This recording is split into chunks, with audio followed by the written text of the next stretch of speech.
Good morning, ladies and gents. Welcome at the Transport Forum today. It's the 7th of November 2019. Great having all of you here.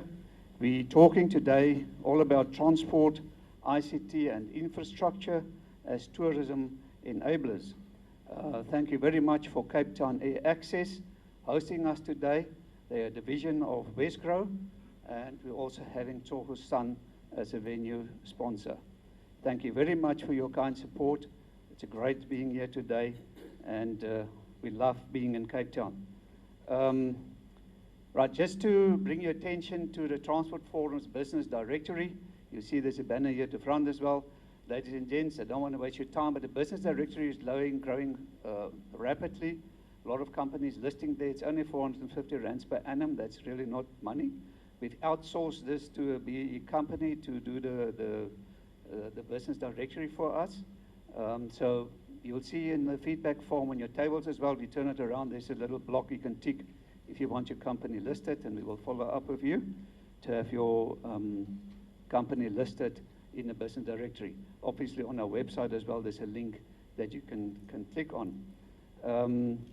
Yeah, and it's a good idea to subscribe to the YouTube channel. You guys following online, you can obviously search for Transport Forum on YouTube, and you can subscribe to our YouTube channel. Also, the guys following online, you're welcome to post questions. During the panel discussions, we'll look online to the questions being posted, and we'll also then, obviously, as that posed to the panelists. Ladies and gents, also the presentations and the pictures taken here today will be uploaded to the Transport Forum's website. We commit by noon tomorrow, everything should be there, the pictures and the presentations. You will be able to download them. That's the website you see. And then should you want to download, we want you to obviously log in to the Transport Forum's website. It's our way of actually getting everybody's information to be able to spam you weekly. Thank you very much for having us in your inbox. So you need to log in. Should you not have a login yet or an account yet, then you can click on sign up under the users menu. Sign up will take you through a little simple process to register. It's all for free to the Transport Forum's website. That will give you a profile. You can use that to register for events or download presentations. So should you then have logged in, then you go to the downloads menu. You click on downloads, select downloads, and it'll give you a simple little search engine. The search engine, top field, if you want, you can type in, for example, the person's surname, and it will give you all the presentations presented by that person over the past 13 years the Transport Forum has been running. For interesting sake, it's today the 155th Transport Forum event we're having here. So, yeah, quite a lot. The category that you can use, so if you click on category, it will list the event dates. So then you can select today's date, and it'll bring up all the presentations presented here today, and you can download them complimentary. Right, so looking at our agenda today, again, transport, ICT, and infrastructure, so relevant topics for the transport industry. And we're looking today at them as tourism enablers.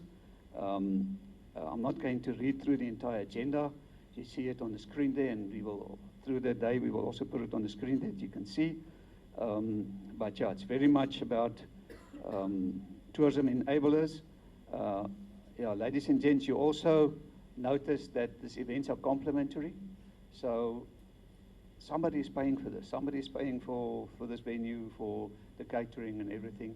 And that's why we have sponsors, valued sponsors.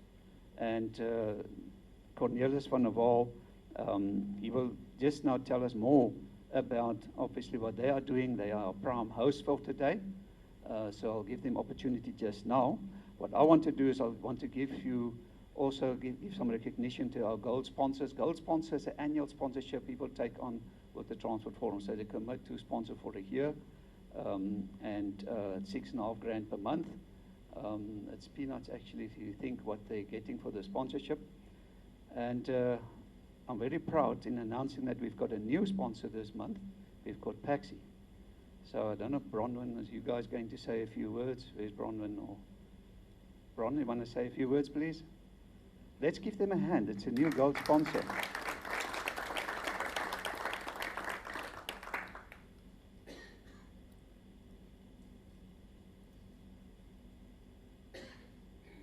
Good morning, everyone. Joined here today by my colleague Renier Hickman. We're from a very familiar retail brand I'm sure you all grew up with, which is Pep Stores, from a division called Paxi. And I'm just quickly, in a nutshell, going to tell you what Paxi is and when it started. So April last year, we saw a gap in the market for affordable counter-to-counter service offering to the consumer. And as you know, PEP looks after the customers who live in a shoestring budget, but we still want to make it possible for them to enjoy everything else, the higher LSM market does. So we built a counter-to-counter service launched in April. To date, customers have sent 1 million parcels through our network. It starts from as little as $49.95 per month. We've got over 2,300 stores, so we've got quite a bit of collection points, which is quite great. The other part of our business, which we're quite excited about, is also the business and the e-commerce bit. So we've got guys like Avon, Amway, and online e-commerce stores who has the Paxi network location widget on their websites. And customers who are purchasing online can now collect their parcels at a Paxi point instead of a home delivery. So as we all know, home deliveries are costly. Couriers attempt to do a successful delivery 2 or 3 times. So we are literally shaving about 20 to 30% off last mile distribution costs for these businesses. And someone's always home at a Pep store to take that delivery from a courier. So I think we're quite excited. Harry, thank you so much for having us here today, and we look forward to everything that's going to be presented. Thank you.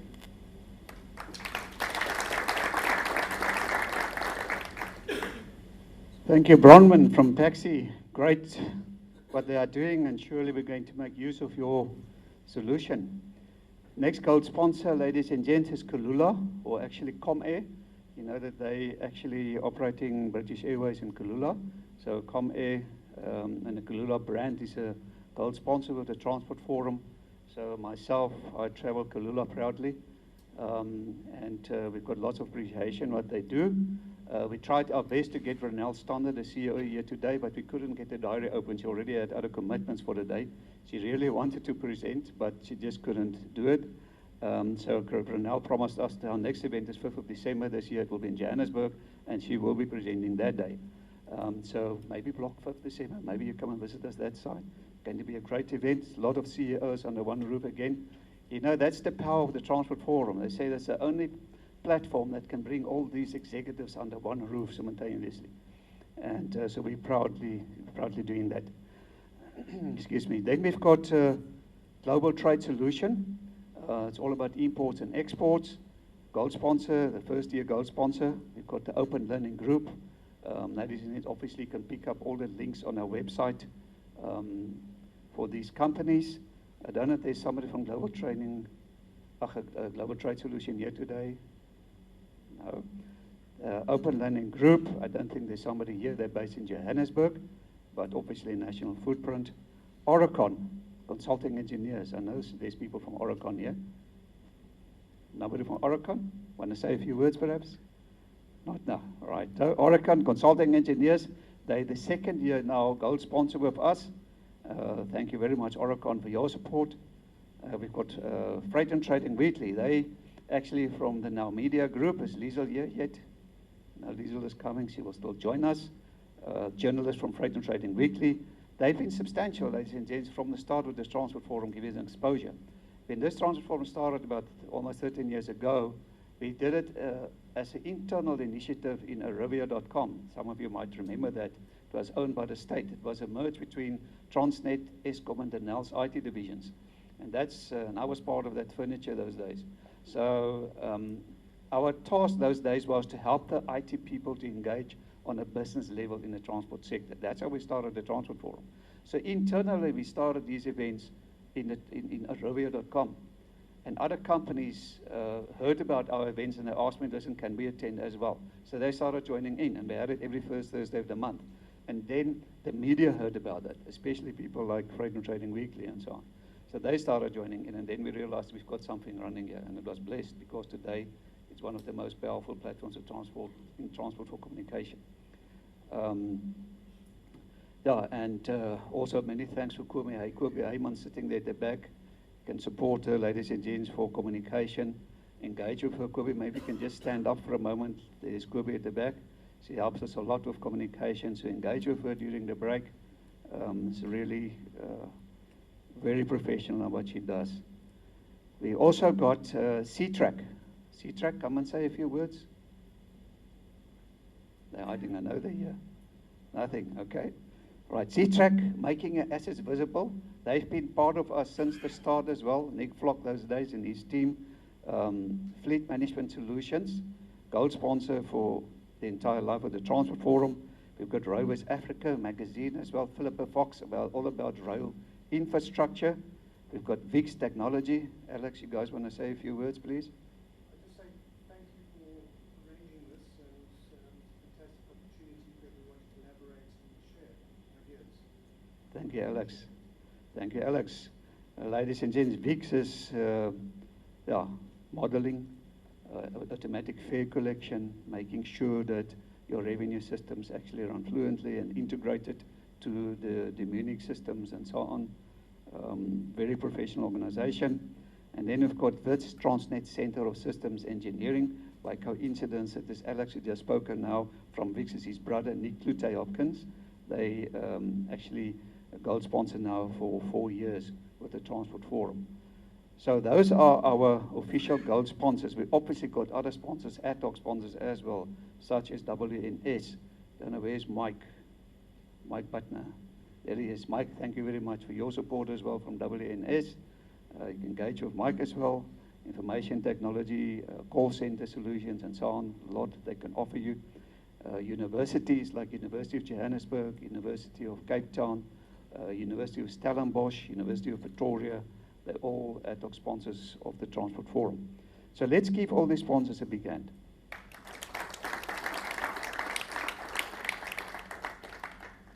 All right, so without further ado then, I would like to call upon Mr. Cornelis van der Wal. He's Client Research Officer of Wesgro, and he will do the official welcome for us. Thank you very much, Cornelis. Good morning, ladies and gentlemen. Harry, thank you so much for hosting us and putting this together. David and your team from Air Access Division from Wesgro, thank you so much for the financial contribution for making this reality today. Ladies and gentlemen, it's my great pleasure to welcome you here today. I've got 15 minutes to do that, so I think it would be foolish for me to just focus on the welcome. I think it's better for us to set the scene as to who we are as Wesgro and what we see as the opportunities and the challenges that we face as a province and as a country. Wesgro is the official promotions agency for the Western Cape for trade, investment, tourism, and film, and we also have a special projects division of which Air Access is one of the units.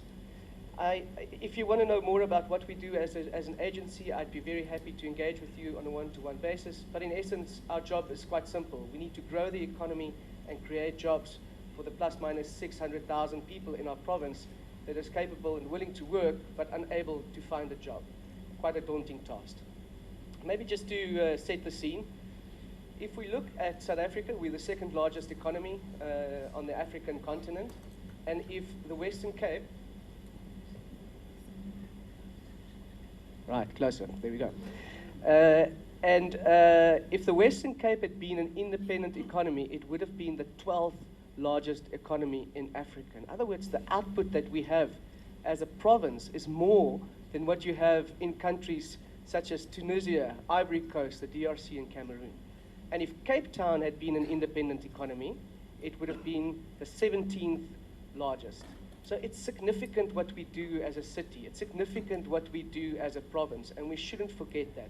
Very often we get stuck in the challenges that we face, but we should recognize that we are doing substantial business, and obviously if we want to make sure that we create all of those jobs, we have to look at how we can do that and enable the different industries, and transport is very much an enabler.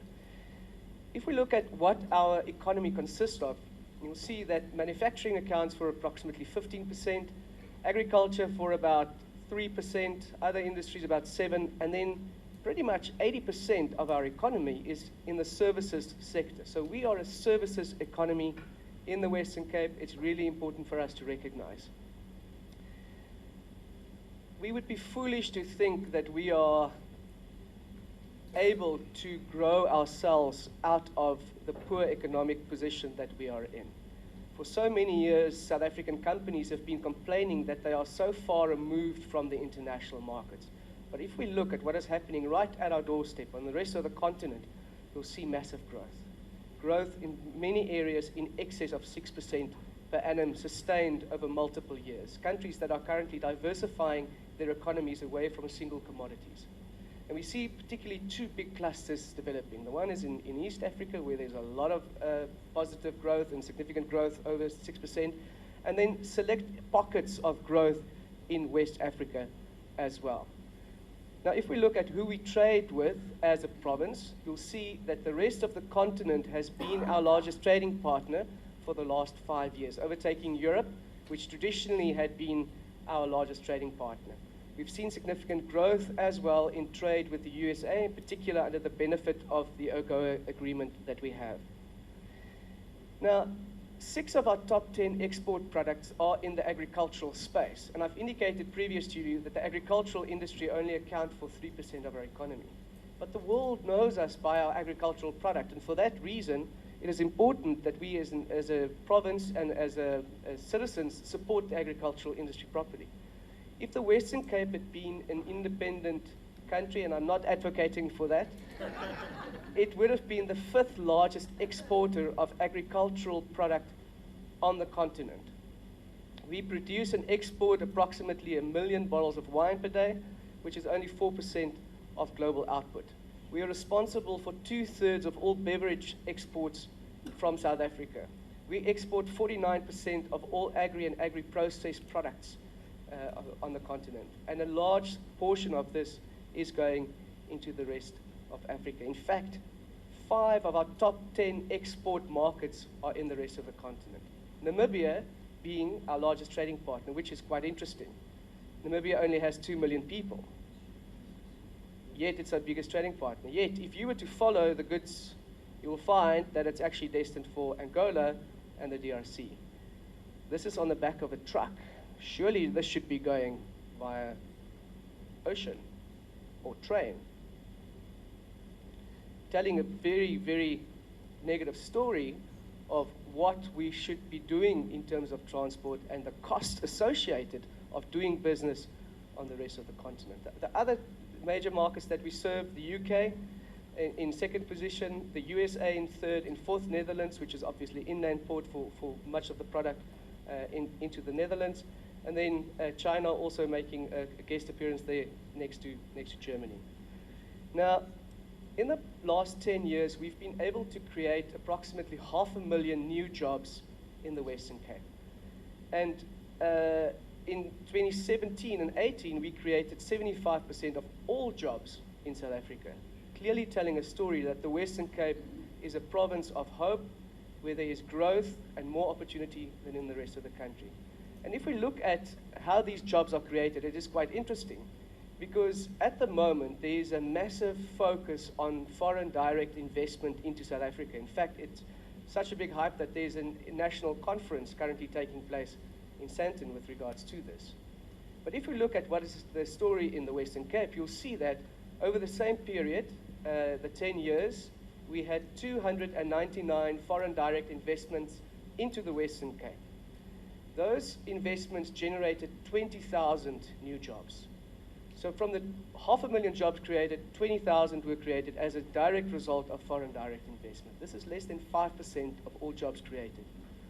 It is therefore clear that companies that are already invested in our province and companies coming from the rest of the country to invest in our province are in fact creating the jobs that we so sorely need. And therefore, it is essential for us to create an enabling environment for companies to do business.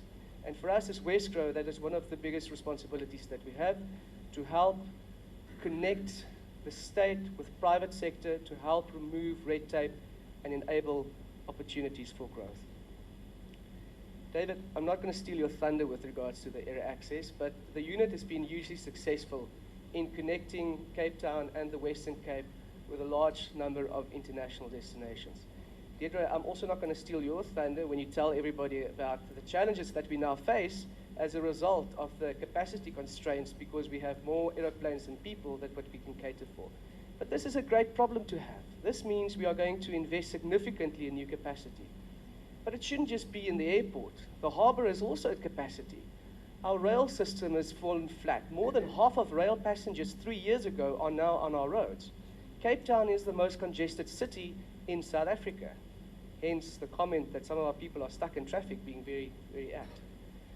So there are massive opportunities with regards to creating efficiency in transport and for investing in infrastructure and creating that enabling environment. The big focus, of course, is around tourism, and therefore we shouldn't neglect our main tourism markets. You'll see that our largest source market is the UK. This is followed by Germany in second, third, the USA, in fourth, Namibia. I just want to highlight one opportunity here. If you look at Hong Kong, growth last year, 57.6%. And this is on the back of a direct flight. Last year, the flight was initiated between Cape Town and Hong Kong. And look at the big numbers that you get on the back of enabling such an opportunity. So there's a real business case for making sure that there is connectivity. There's a real business case for making sure that the infrastructure that we have is functional and optimally used. And I think we all have a responsibility to lobby government to ensure that we achieve that, but also to make sure that we participate ourselves in creating that efficiency in the transport industry. Thank you very much for attending, and have a good day.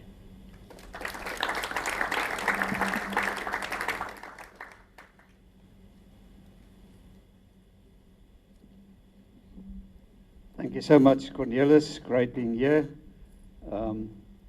Diana is going to hand over a little gift of appreciation on behalf of the Transport Forum on Wesgro.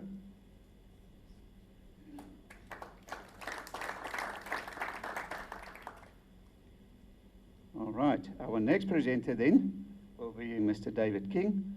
Ladies and gentlemen, he's actually the brainchild of this event. So thank you very much, David, for all the guidance you provided to me in making this event a success and to compiling the panel. We really appreciate that. David is the project manager, Cape Town Air Access Initiative of Wesgro. And he's going to talk to us about collaborative air route development as an economic growth driver. Thank you very much, David.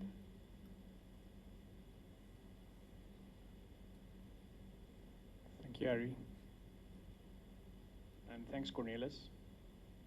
Cornelis is also today, or this week, our acting CEO, so it's very apt that he's here today. So yes, I'm going to talk a little bit about our project and also how we see the development of this going into the future. I'm not sure who of you have heard about Cape Town Air Access before, but it's one of the outstanding projects that is run by Wesgro, and we've really had some great success with this project since it was initiated.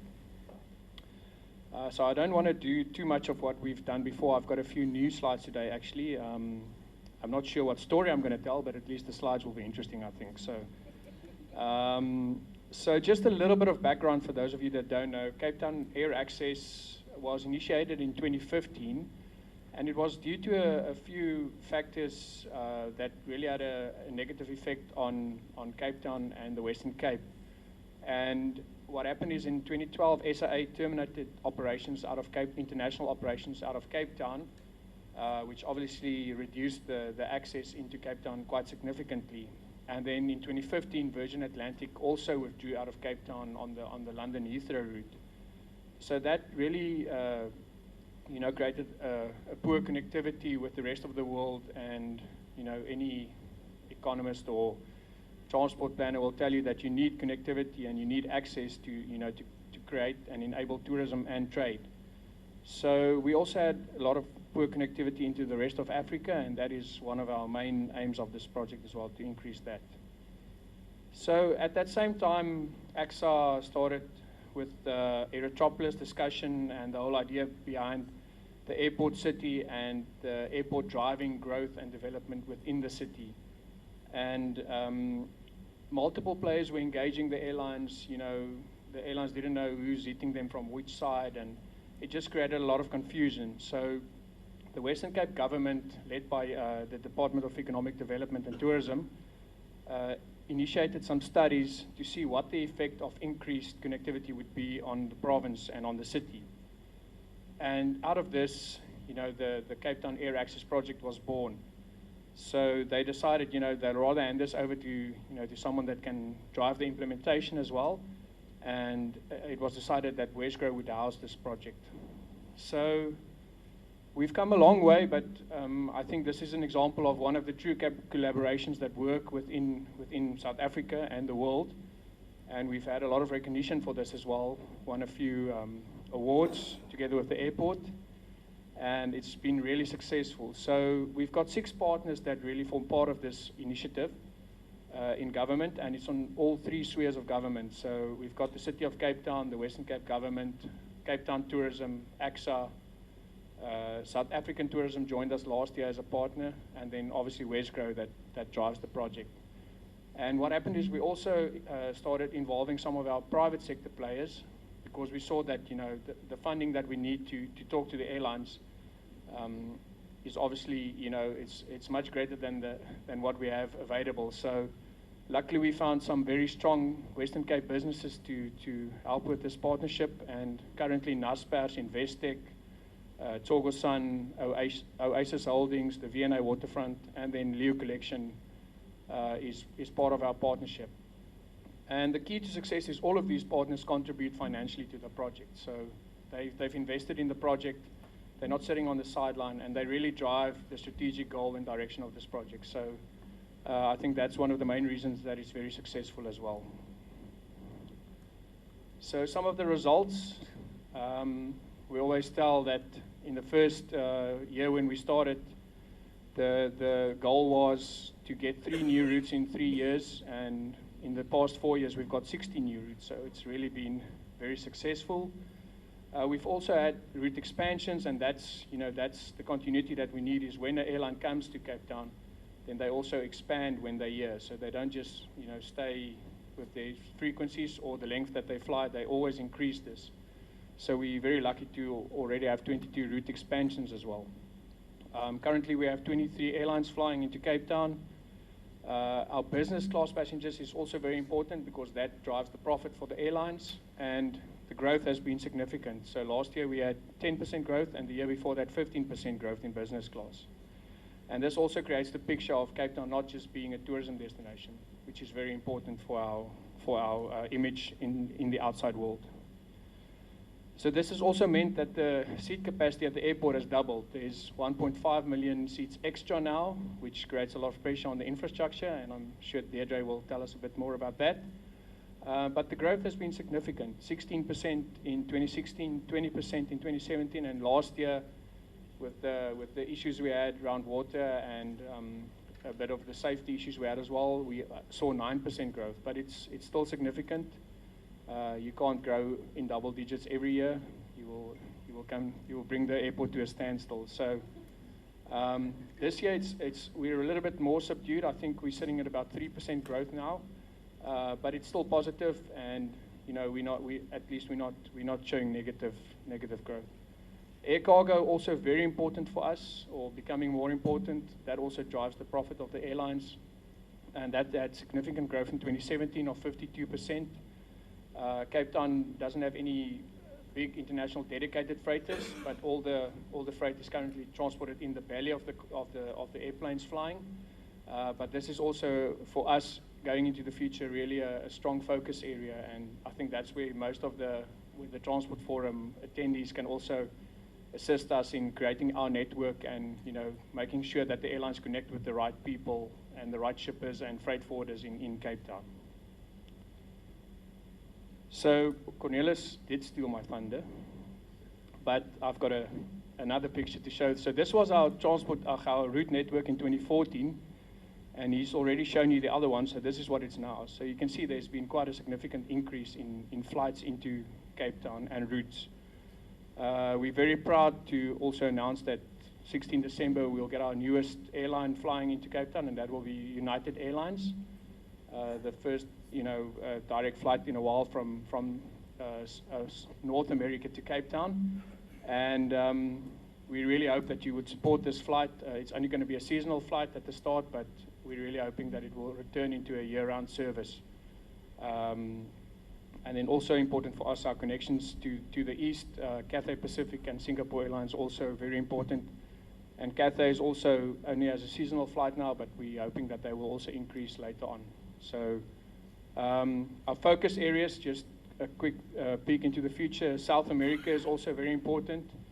I think the biggest growth currently is out of South America into Cape Town. It's about 26% growth in passengers. But there's no direct flight, so we're really working on that.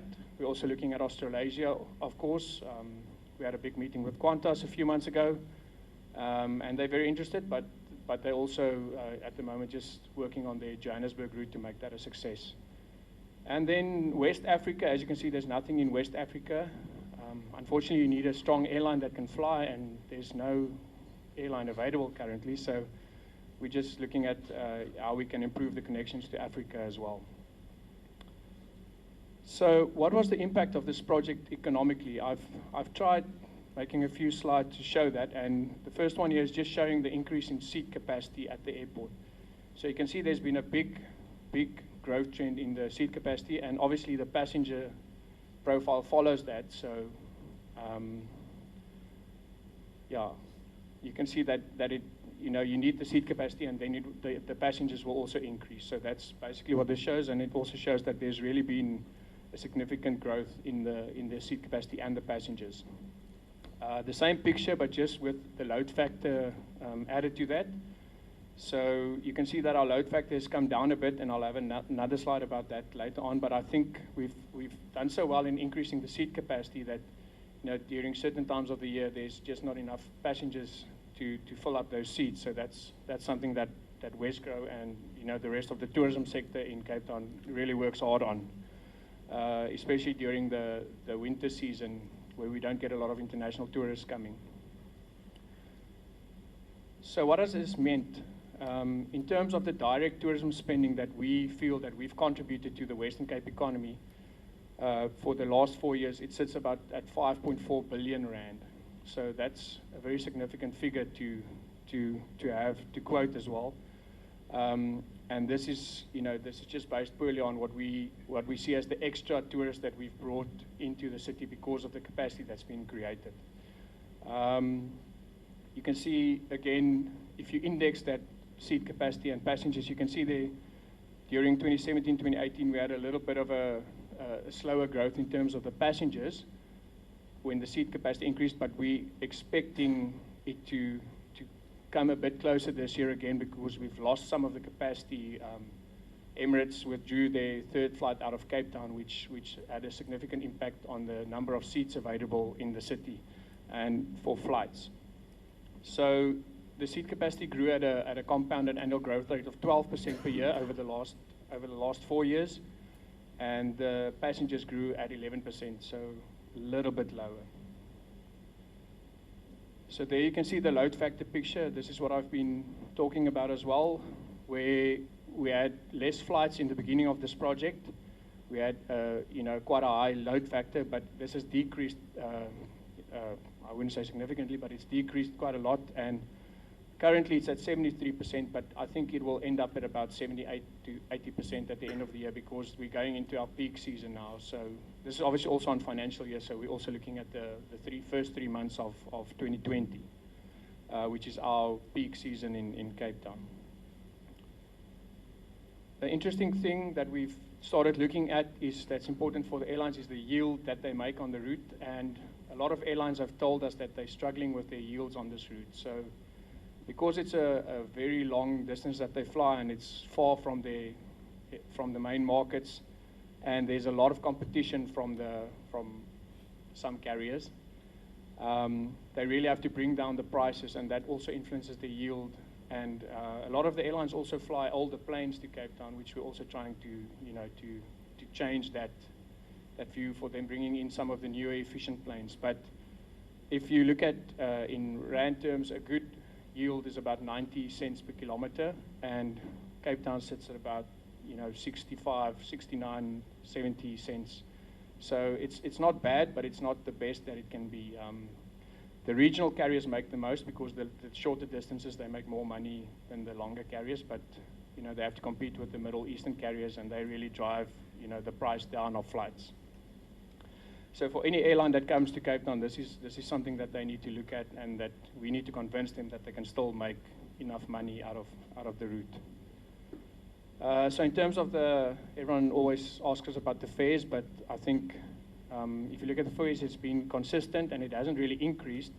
And this is only the base international fare. It doesn't involve any taxes, anything else. But for the airline, this is the money that they make. So you can think, this is probably not a third of the cost of a flight. Really, I think it's even less than a third. It's about a quarter of the cost that an airline makes out of a flight. So it's very competitive in Cape Town in terms of the fares as well. I put this graph on LinkedIn, I think 2 weeks ago, and I got quite a lot of response. The first one was, what does BCG stand for? So it's a Boston consultancy group. They developed this matrix, and it's more a sales tool, but it shows your market share compared to your market growth and then the size of your market. So it's not that difficult to explain, but at the bottom here we have market share over the last 5 years. On the left it's the market growth, and you plot I plot the airlines here, which is not really, but for us it's the market, so we're looking at it out of a Cape Town perspective. So which of the airlines makes us money? That's how I see this. So you can see on the right hand side here there's 4 quadrants. And you can manipulate this a little bit because you can decide where you put those lines, but I think this picture makes sense. On the right-hand side here at the bottom, you have your cash cows, but it's a cash pig, but it's fine. And you can see that SAA is still the biggest player in the market. You can see that Emirates is a big player in the market. BA is a big player for Cape Town, and then KLM is fourth, but it's also relatively big for our market. So these 4 is the cash cows, but Emirates and KLM is on the level of the superstars or the stars, and that's the guys that make you money and they make growth and they have market share. So what was interesting about this graph when I plotted, I didn't know it. The top left-hand quadrant is the question marks. So that's the airlines where you don't have a lot of market share, but your growth is also not that great. But the ones that really stand out is the 5 African airlines that fly into Cape Town. And all of them have shown significant growth over the last 5 years, but obviously they've got a small market share. So the question that I want to say is, how do you move them to become stars, while maintaining growth? Because if they just fall to the bottom, they're just going to become a dog, which is the little corner there. And unfortunately, SA Express not doing that well, so they're currently sitting in that space. The other one there is actually Virgin Atlantic, but they don't fly direct anymore, so they lost a lot of market share and they lost a lot of growth. So that's why they're also in that quadrant. So the picture makes sense, but the question is, how do we increase this African, connectivity, and how do we put those airlines in the top quadrant? So for me, this is a very interesting graph. And then, I think this is my last slide, yes. So just in terms of the future, it's possible basically now to fly anywhere in the world with the new aircraft that you have, and this just shows the Cape Town picture. So the only regions we can't really get to is the little half moon parts that that's on the outside there, the blue parts. So you can with the A350 or 787 nowadays reach any of the destinations in the world. So we're not limited in that way. It's just getting the right airlines and the right products to fly here with making it sustainable. So for us, a big thing now is also to have to keep what we have. So we're trying to keep the airlines that we have here and make sure that they're profitable and that they don't withdraw out of the market. But we're always looking to the future, and in the end, I think the goal would be to be connected to every continent and all the major destinations in the world. So this this basically shows us that there's no limit to what we can achieve. So, yeah, I want to thank you and have a nice conference further. Thanks.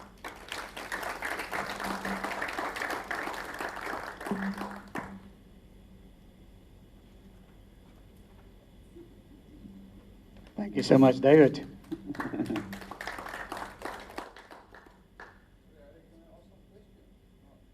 A panel discussion, it will be just now.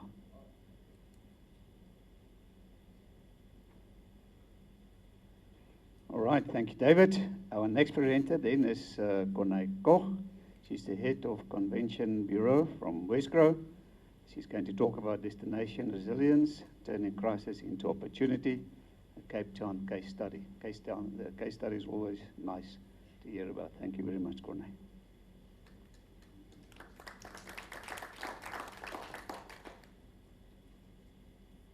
I think this is the last presentation, so it's very much heavy.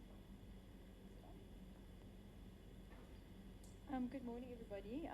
I'm really happy to see a full house. I work in the conference space, so must I hold it closer? Oh, my I work in the conference space, so Wesgro has a division called Destination Marketing. They comprise of business tourism and leisure tourism, and we are responsible for promoting tourism to the Western Cape. The hat I wear currently is, well, there's an acting department head, but I head up the Convention Bureau, and what we do is we attract meetings and conferences and events to the Western Cape. So thank you for choosing Cape Town today to host your conference and bring it back. That's a big message for us.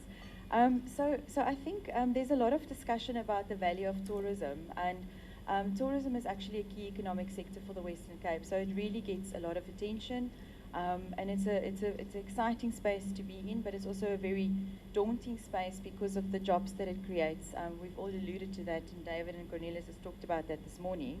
But really, the value of tourism in South Africa this is the numbers. It creates 2.8% of the GDP. We support 700,000 jobs. This was in 2017 in South Africa for tourism. And it's created, the arrivals of tourism to South Africa has grown. Currently, the economy is under stress, as we know, and our national government has given a directive to the tourism promotion agencies in South Africa, and that boils into the province, to increase that number, and the figures are large. So there's a lot of stress on the system to market South Africa and then to market the Western Cape. And we all get here because we have to travel, so that's why I'm here today.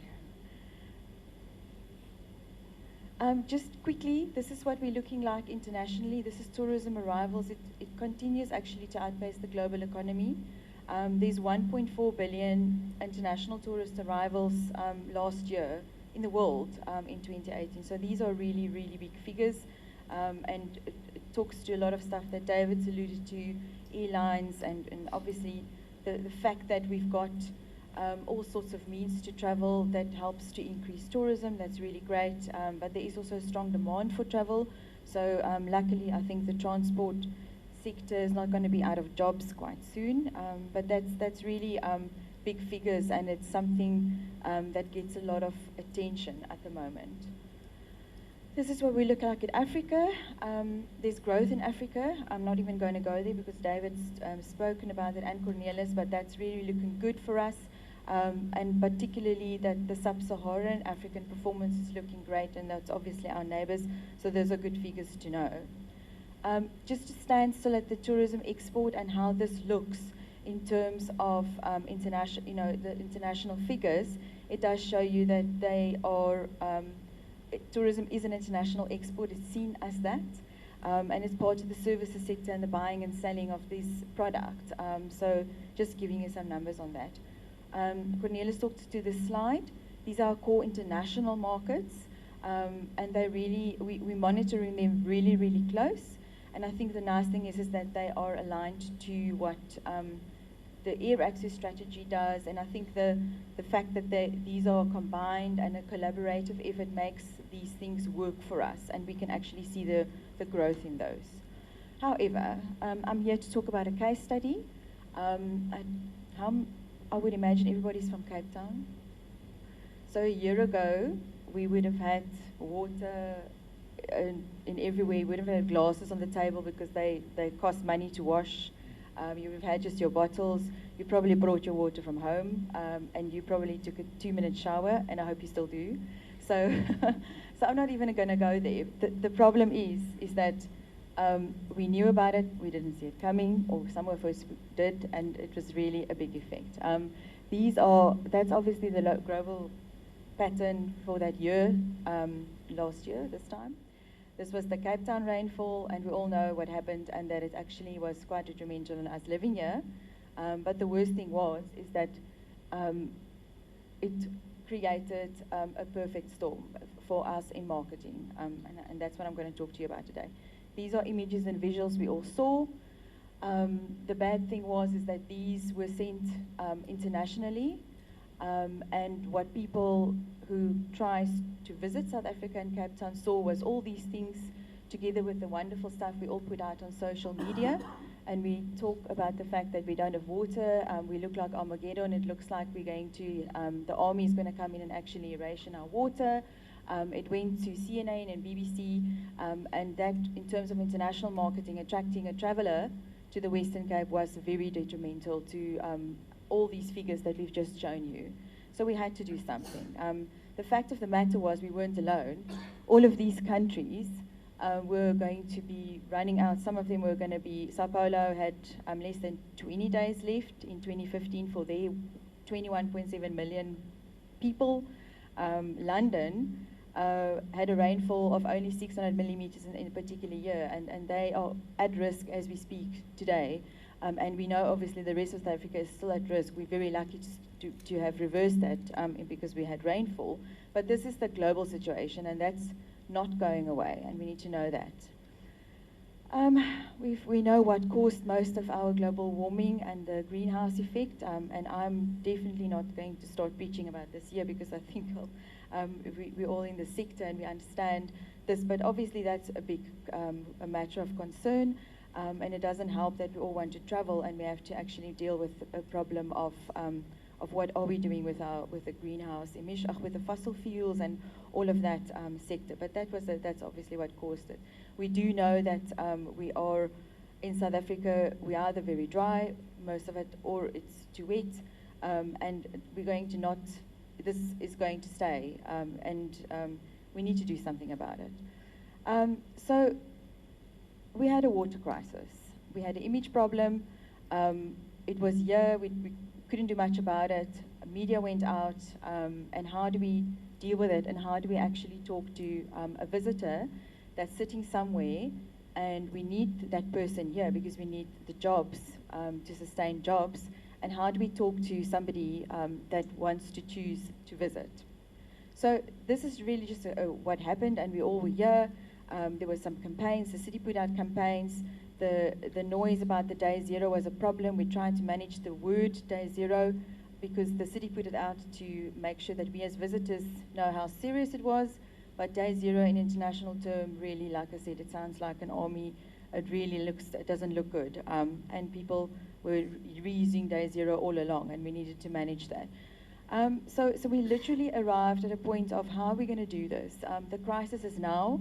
It hit us in the peak season when people were really booking. So we knew that was numbers were down. You started speaking to hotels, down, dropped. And how do we help? And how do we do this? And the only way to do this was to.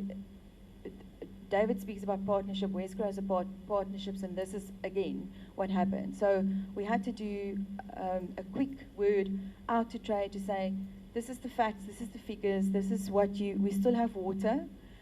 You won't die of thirst, you will have a bath, but please, we need you to come to the destination because we are needing the jobs.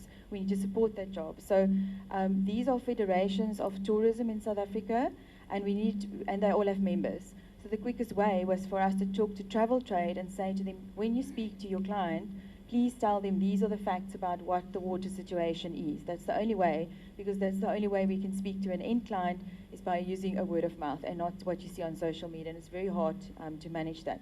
We did go to all sorts of other sources. Visit California had a very similar problem to us a few years back, and we had to benchmark against that. And then we have figures and all sorts of case studies from the tourism organizations in the world, which is the United World Tourism Organization and the Travel Council. So these were just people that we had to keep in mind. And as a government agency, you don't only speak to one channel, you speak to a really, really broad audience.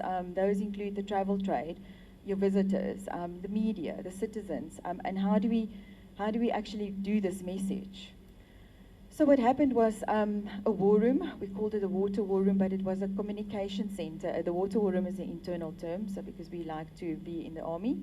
But it's a communication call center that we set up, because we started realizing as a province that if tourist has a question about water, where do they go? So we needed to drive something where they could go to a point through their channels, through whatever we can manage, and we set that up at Westgrow, and it was literally to say, we're open for business. Just be mindful when you come, but you can use the water, but we are open for business. And that was the whole narrative that we started driving through that alignment. And it was literally all the partners that I've just mentioned in the previous slide. However, they were driven by staff, and we actually got some secondment from the V&A Waterfront, for instance, on the communication side, and started to drive this message that we are open for business. Cape Town is open for business, but come and enjoy, but be mindful how you spend water.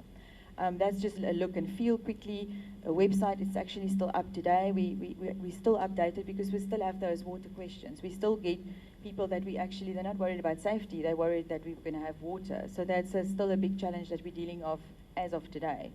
The site's still opened, and that was just a picture of when we finished with the project. Everybody's really relieved because it was almost a 24/7 sort of center that we operated, and we monitored communication, and if there was any negativity, we could sort of try to block it or not trace it online, but then respond directly to say, these are the facts, this is the dams, because remember we have dams in the Western Cape. It's not, and we also try to drive traffic outside of the city. So even if you arrive at the city, we actually have a huge province, and that was part of the information we shared.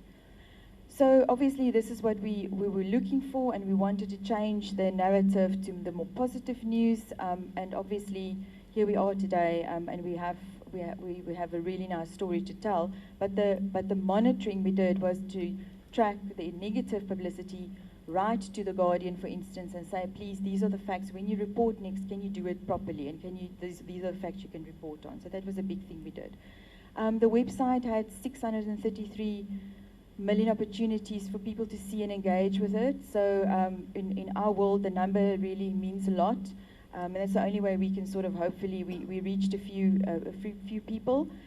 South African tourism realized that our core markets, which are indicated on the US, the States, the US, the UK, those are key arrival figures, and like I said, we need the tourism. So the South African tourism CEO went on an international roadshow, did a lot of media around it, and engaged with actually CNNs of the world, all of these companies. BBC, the Traveller 24, sitting on interviews and actually giving the real life story. That cost a bit of money. They spent it, and it actually did show off. So there was really a bigger effort, and because we are a province, but we are part of a country, and the country realized we needed to do this because of we need the tourist. The narrative was really great received in the Western Cape, I think, as we all do know.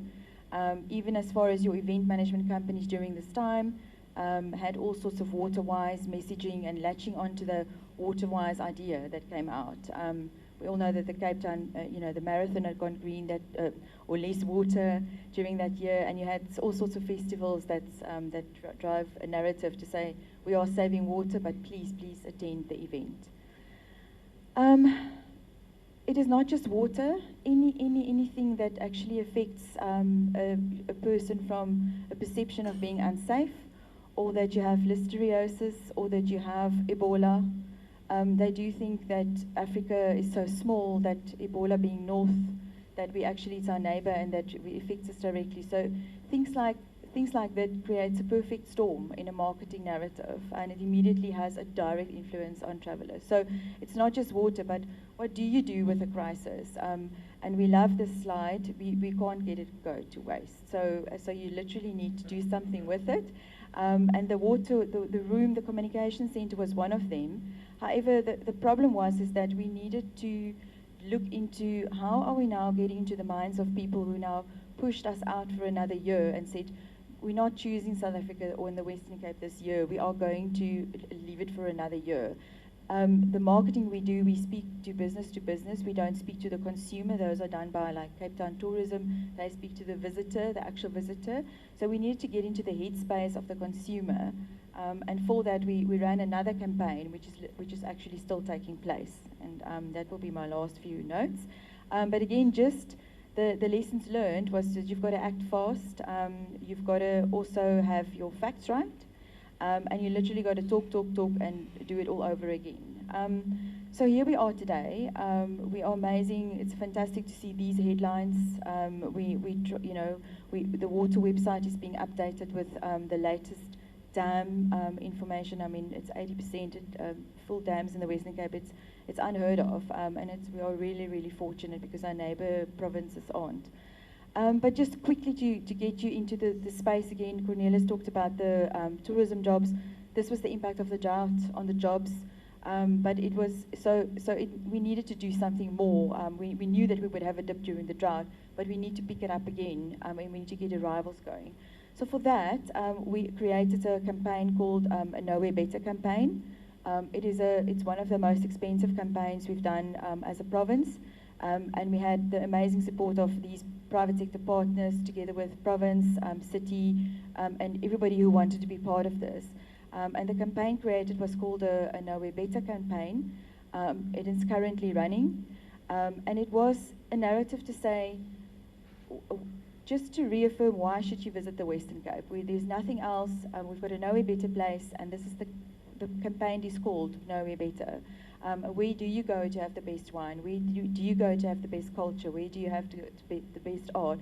And the campaign was focused to our core markets only. So we went to France, we went to Italy, London, the UK, and the USA. So the campaign was focused, it's an online campaign that ran, and we needed to get into the headspace of the visitor, the actual person who makes a decision to when they're browsing, to find a reason to visit. And this is the result. It's a campaign that was driven with strategy. We had an ad agency to help us develop that. This committee that was formed, the committee is still in operation today. And these are the big results. These are social media figures, but just to see that the end result was, it was done in two bursts. There's a current burst that's going to run quite soon. And the real tick boxes for us was to reach consumers. That's where you've got awareness and reach. We wanted them to engage with us, so we wanted them to click and like and whatever the videos. It comprised of all sorts of banners and adverts, and then traffic to the website. And you can see the figures are really amazing. We were very surprised after just 2 months to see burst 3 results, and burst 2 was 3 months. And the results were really rewarding, and we're very happy about the campaign. And it's never to say that arrivals would have increased because of the campaign, but had we not done anything, we won't know that we actually were doing the jobs that we're supposed to do and to market the destination. This is the current era arrival since September, year on year. So we see really, really positive growth. It is because of the extra airlift, David, but it's also because we need to just constantly talk, and that we don't do it alone. We have all sorts of channels to do that. But the figures are really looking great. The forward airline bookings, we get data from forward keys to those core markets based on the campaign. They're all up at the moment. And this is where we are. This is a bit of an older water dam level. It stopped September, but we know they've increased. So we literally are getting to be known as a resilient economy. The city of Cape Town is getting a lot more questions about conferences taking place on resilience. We're being asked to talk about resilience because the fact that the destination, the city had come together and talk about just all sorts of levels, whether it be tourism marketing, whether it be they're looking into their own resilience and what those plans are for the city. And I think we're very, very fortunate to live in a destination where there are plans, you can see what's happening, and it has this positive spin-off on everything we do in whatever sector you're at. So that's really quite rewarding just to me in person as well. I'm not really going to go through learnings, but the problem is that the water created a narrative called Day Zero. It had a time frame because we knew the rain would come, and we used technology to change a behavior. The problem we've got right now was the safety problem that aspired earlier in the year, and we all know about the horrible attacks on the mountain and everything else taking place, but some of those attacks went viral again. So our next challenge, which is not, I'm not going to go through it now because we don't have time, but we are now having to develop a safety campaign and a messaging around that perception. So there's always something you're trying to push out in the narrative. And what we've learned is that the Know a Better campaign can be a permutation for other campaigns. And that current website is now being used for positive safety messages again. Facts, what it is, put it in perspective. It's never out of context. Everything is always blown out of context because that's how we are as humans. But that is the next narrative, and we're busy rolling that out. And the other nice challenge we've got are the visa regulations, because the visa regulations is really a barrier to entry for the destination. So we don't stop, but the water was a managed time frame, whereas safety and visa is not. So you need to approach them differently. So this is again just what we are doing. We've got a virtual communication room looking at the safety messages going around at the moment.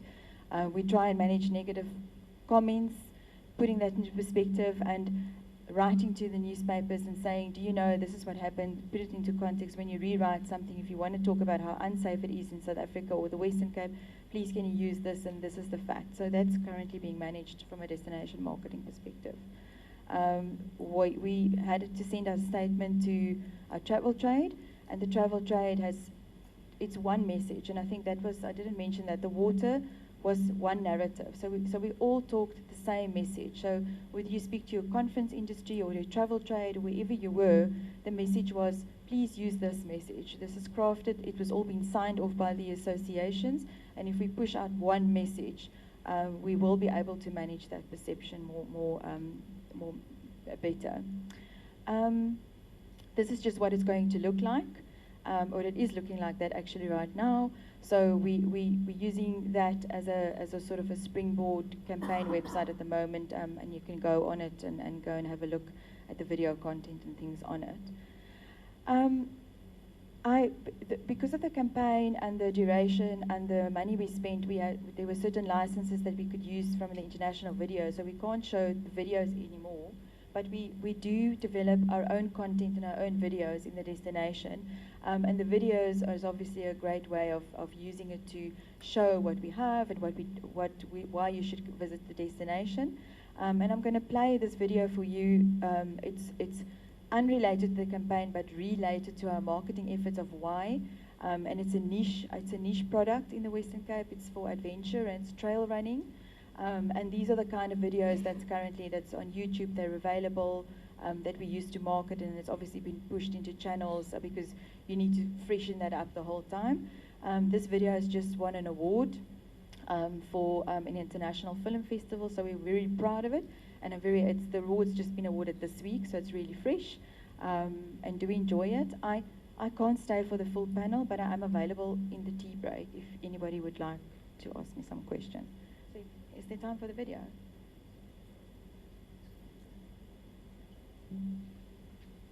There are not too many people that come to Cape Town, so it's a great place.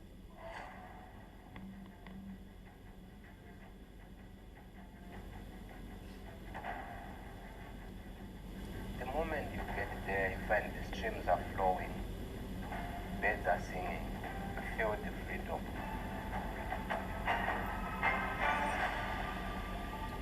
Trails here are going to become a bit of a mecca because they are that good.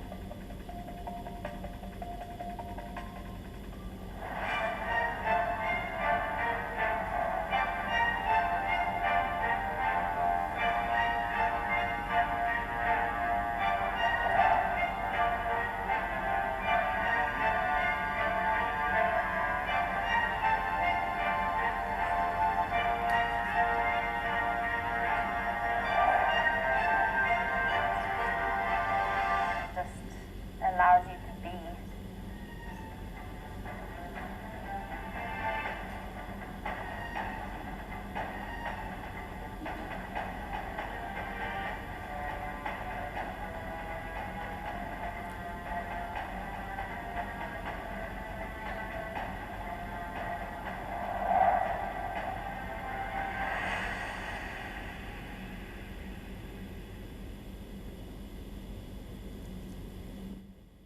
Just to see that, obviously, from a campaign perspective and a creative perspective, we're still continuing with the Nowhere Better campaign, because obviously it's important for us to carry it through. So it needs to have longevity, and that's another key learning from this case study. Thank you.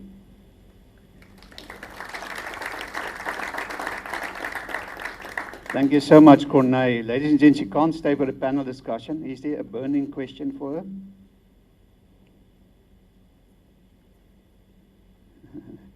Thank you very much. Is there a question? Hi, I'm Liesl from FTW. I want to know, is there any information or proof or kind of research that pointed to trade and, you know, imports, exports being affected by the water crisis, or was it all tourism related, the impact of it?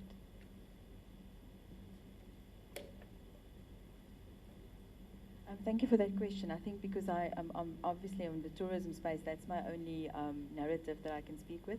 But I'm so happy to have Cornelis in the room because he can talk to that as well.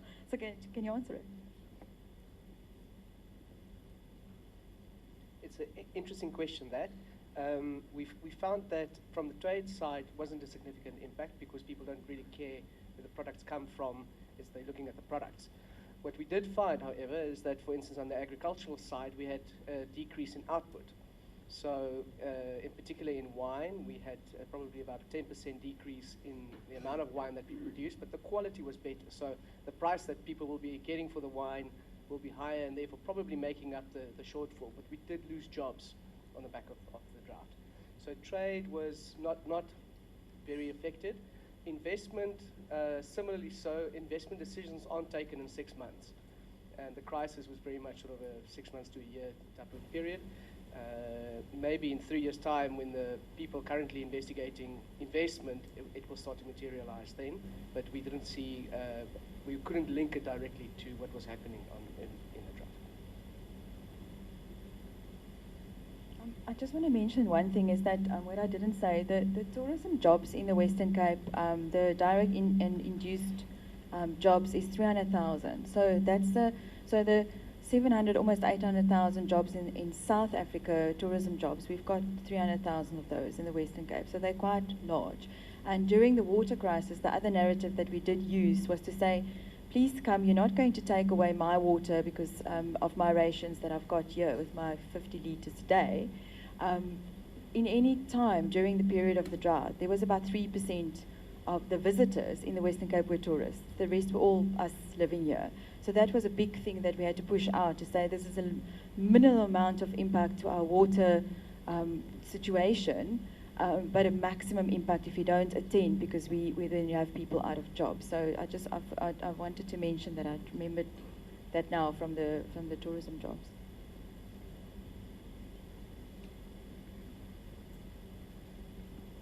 Thank you. I think the first applause needs to go to the community of Cape Town because they were very disciplined with regards to the crisis. Secondly, was there a drop in the tourism when we had a crisis? Did you see a change? Did the people still come to Cape Town because of our crisis? And therefore, with regards to your output to these tourists, make them aware of the crisis. Did they decide not to come again?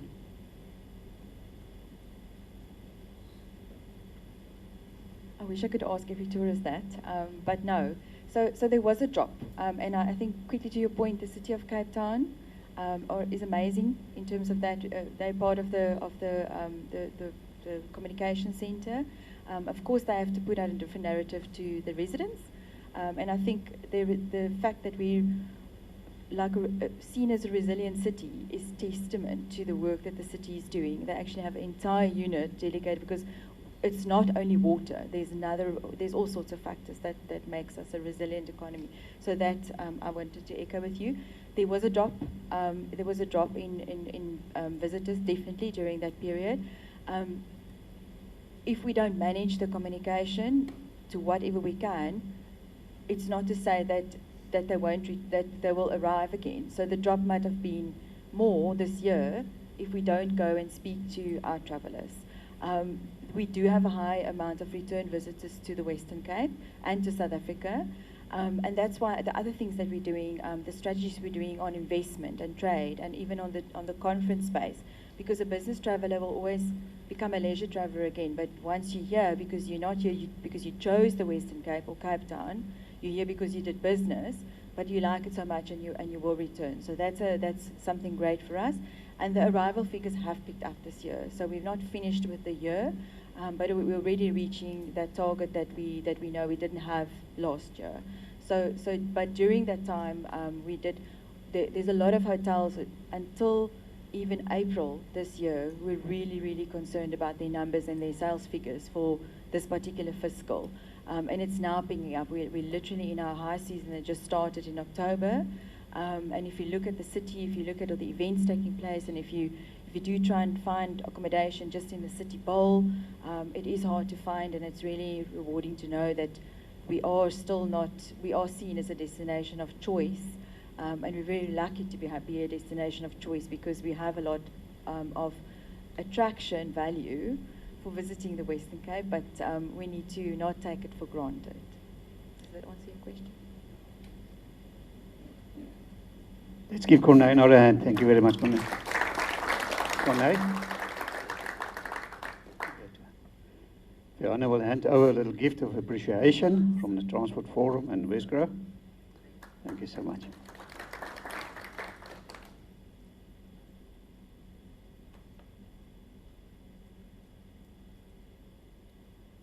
Right, ladies and gents, it's time for a little bit networking, taking a break. After the break, we'll have another exciting presentations, and then we'll have a panel discussion of all the presenters this morning at the panel at the front. So you're welcome now to take a break, do a little bit of networking, and come and see you back here at 11:35. Thank you very much.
Great.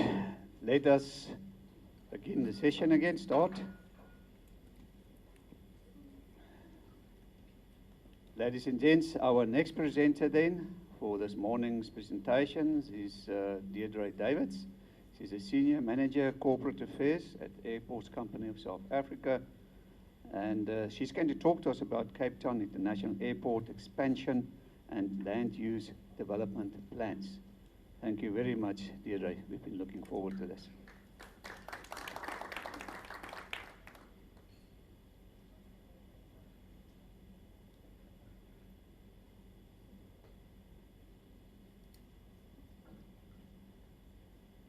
Good morning. How's the sound? Can everybody hear me?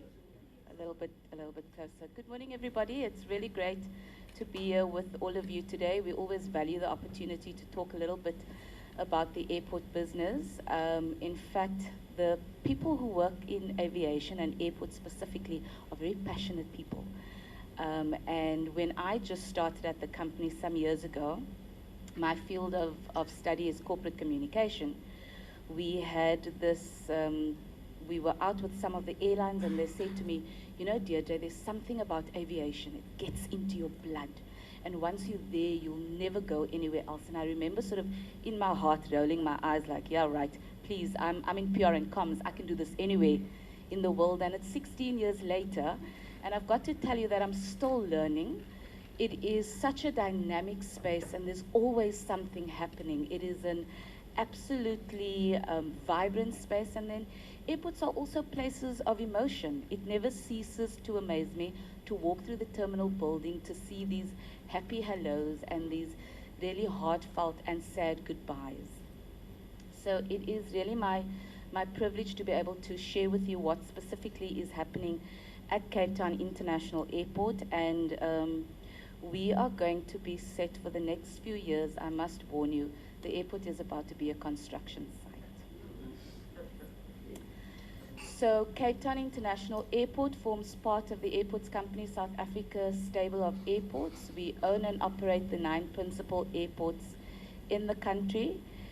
We recognized probably about 4 years ago that if we were going to ensure our relevance, we would need to rejig ourselves, and we would need to look at how do we re-engineer who we are as a business so that we can ensure our sustainability long into the future. With that came an adoption of a different operating model. We also then looked at how do we clearly delineate and define what it is that we do. And there are 3 core components to our business. We recognize that we have a key focus on running airports, but that we also play a very particular role in developing airports, and we are about to embark on a very ambitious development program. And then we are actively looking at how do we grow the footprint? How can we grow our business so that we don't only have a network in South Africa, but how do we grow it onto the global front? So through our network of airports, South Africa enjoys excellent connectivity. We process in the region of 40 million passengers per annum across these network of airports, and nearly 500,000 aircraft movements a year. And that in itself is quite significant and quite complex. But we also see ourselves as catalysts to growth, and we see ourselves as strategic assets to South Africa because we serve the regions within which we exist.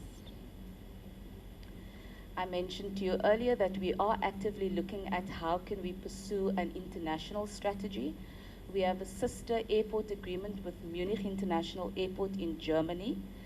We have a concession agreement and play a role in the largest airport in South America, that's Guarulhos International Airport.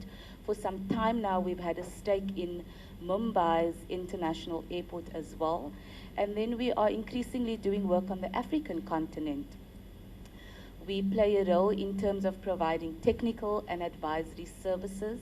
And again, we see this as not only being good for our business, but it's also good for our country. Because what it does is it very firmly puts us on the global stage, and it says in a positive way that South Africa has a meaningful contribution to make, and that we have skills and services that we can share and put on the market competitively. So a little bit closer to home, Cape Town Airport, we definitely see ourselves as an asset to Cape Town and the Western Cape. We make quite a significant contribution to the local economy, and we have a keen interest in looking at how do we not only improve the economy, but how do we improve the people, the lives of people who live around the airport. At the airport, we are home probably to about 25,000 direct employees. And when I quote that number, I talk about people who need an access card.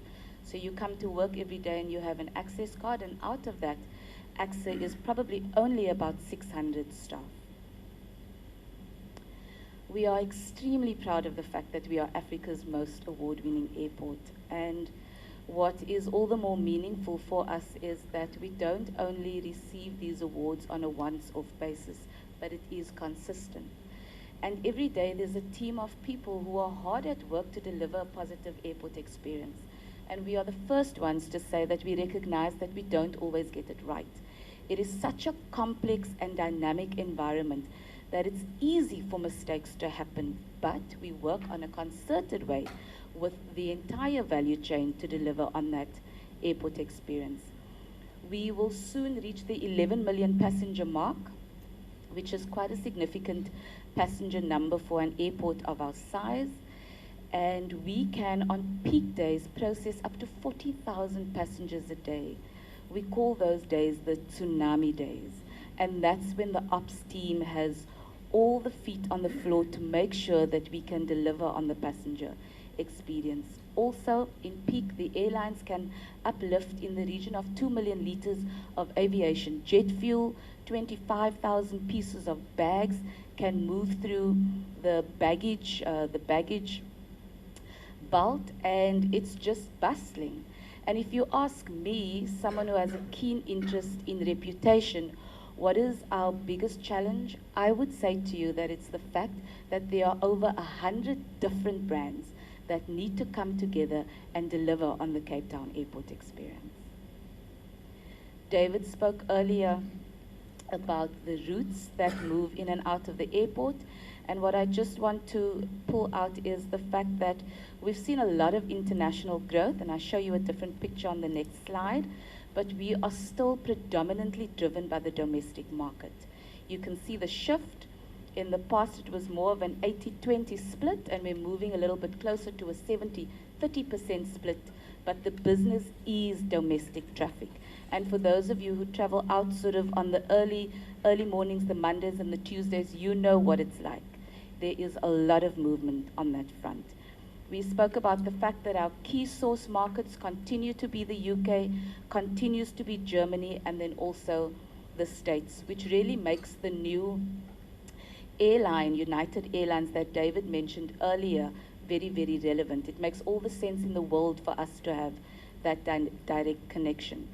And so really through our airport, our city has great connectivity. You can fly directly to cities like Vienna, like Zurich, like Frankfurt, like Singapore, like Hong Kong, and we can't wait to have the direct connection to New York. So, with all of this growth, we do have plans afoot to go into quite a significant and a very ambitious infrastructure program. We are set to invest in the region of 7 billion rand into the local economy, and there are a number of projects that will take place. I'm just going to pull out the 3 key projects, being the plans we have around our runway, our domestic terminal, and then also the international terminal. So the runway project is especially important because this project is all about growth. This project will enable the future growth of the airport. Currently the runway is set too close to our terminal buildings. We need to move it further. We'll move it 200 meters to the east, and we'll rotate it by 11.5 degrees. That will help to enable the future expansion of the airport. But it's not just about the literal growth of the airport, it's also about the growth of our city. With the work that we'll do on the runway, we'll be able to handle more aircraft, and we will be able to reach the growing demand, and hopefully that then stimulates demand so that we can make a contribution to the economy.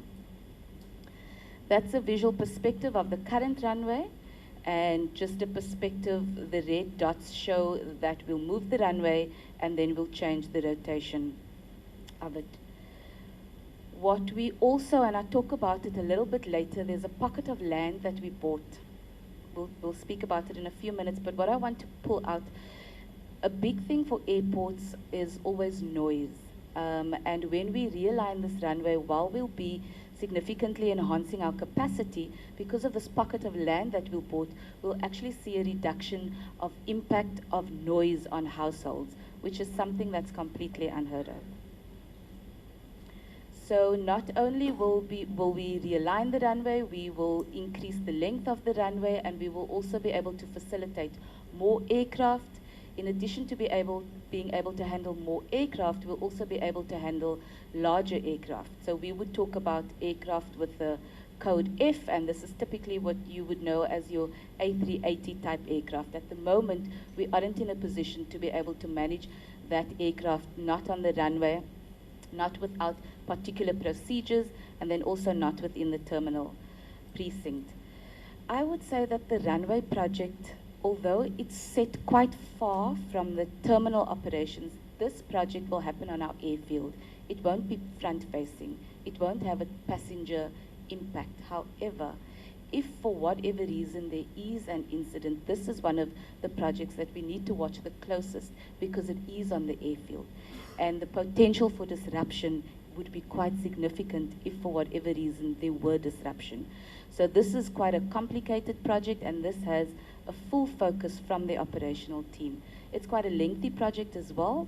It could take us up to 24 months to complete, and then there's a commissioning period. Before we commission the runway, we have to test it to make sure that it's able to manage aircraft. Our, did I skip aside? Just the last thing to say on the runway is that we went through quite an intensive environmental impact assessment. It took us 5 years to conclude. And again, that just signals the complexity of this project. Our domestic arrivals terminal, this project is all about ease of navigation at the essence. With this project, we will be significantly enhancing the capacity of the arrivals hall specifically. This project will have some passenger impact. Of course, the AXA team, together with the airlines and the broader fraternity, will work hard to limit the impact on our passengers. Here's just a perspective. There's actually a new arrivals hall that will be built.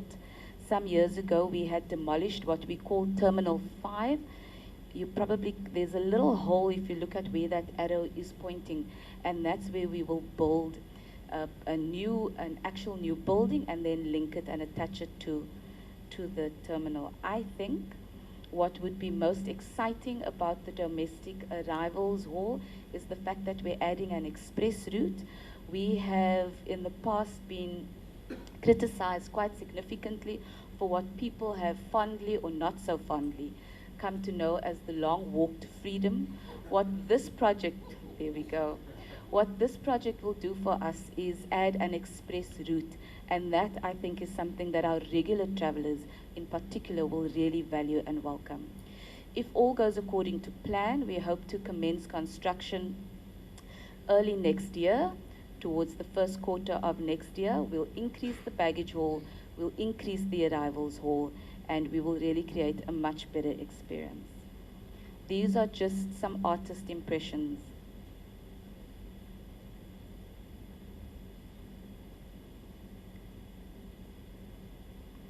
The international terminal, we spoke quite a bit about the work that the Air Access team has been doing, and we have seen significant growth on the international front.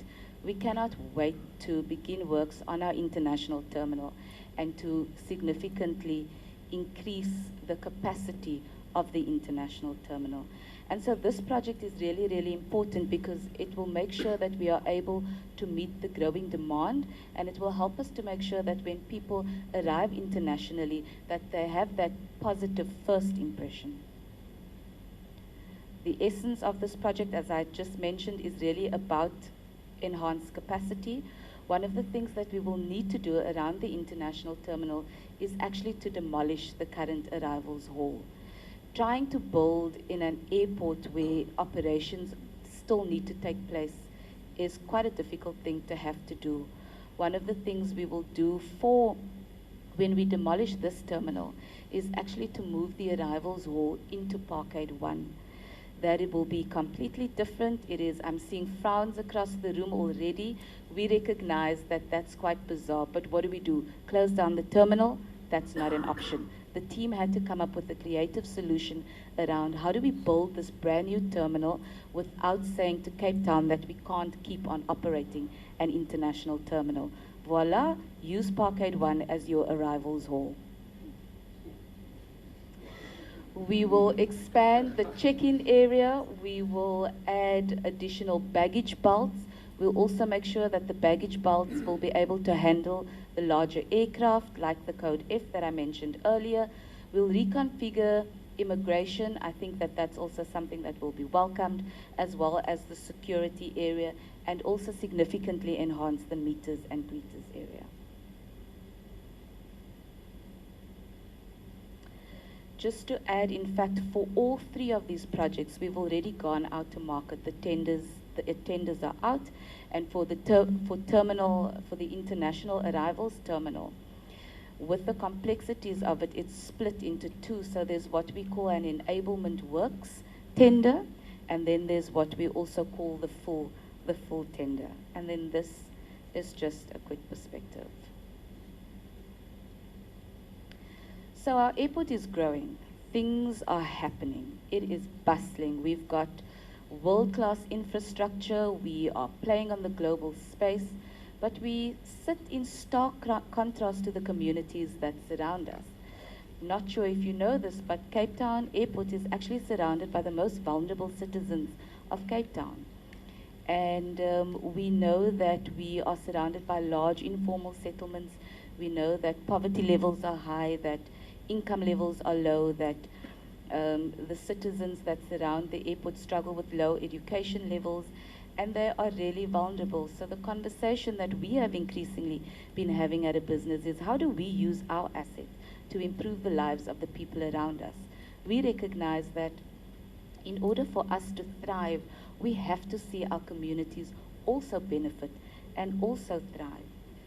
Nearly 3 years ago, our company adopted a sustainability framework, and the sustainability framework was embedded or came as a result of a deep realization that whatever we do as an airport business, we can't do it on a shaky social contract, that we need to be able to contract with the citizens around us in a meaningful way, and that it cannot only be about profits, but it's also got to be about people and society as well as the environment.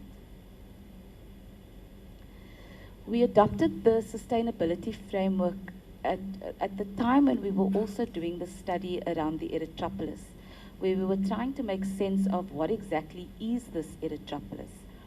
David mentioned that there was a study that we did in 2016, and what we found from the study as we tried to understand the Erythropolis is that airports and their cities are inextricably linked, and that when your airport thrives, you will also see your city thriving, and that at the heart of it, to be able to see an Erythropolis in your region grow and flourish, you need to look at how can you leverage your airport economically.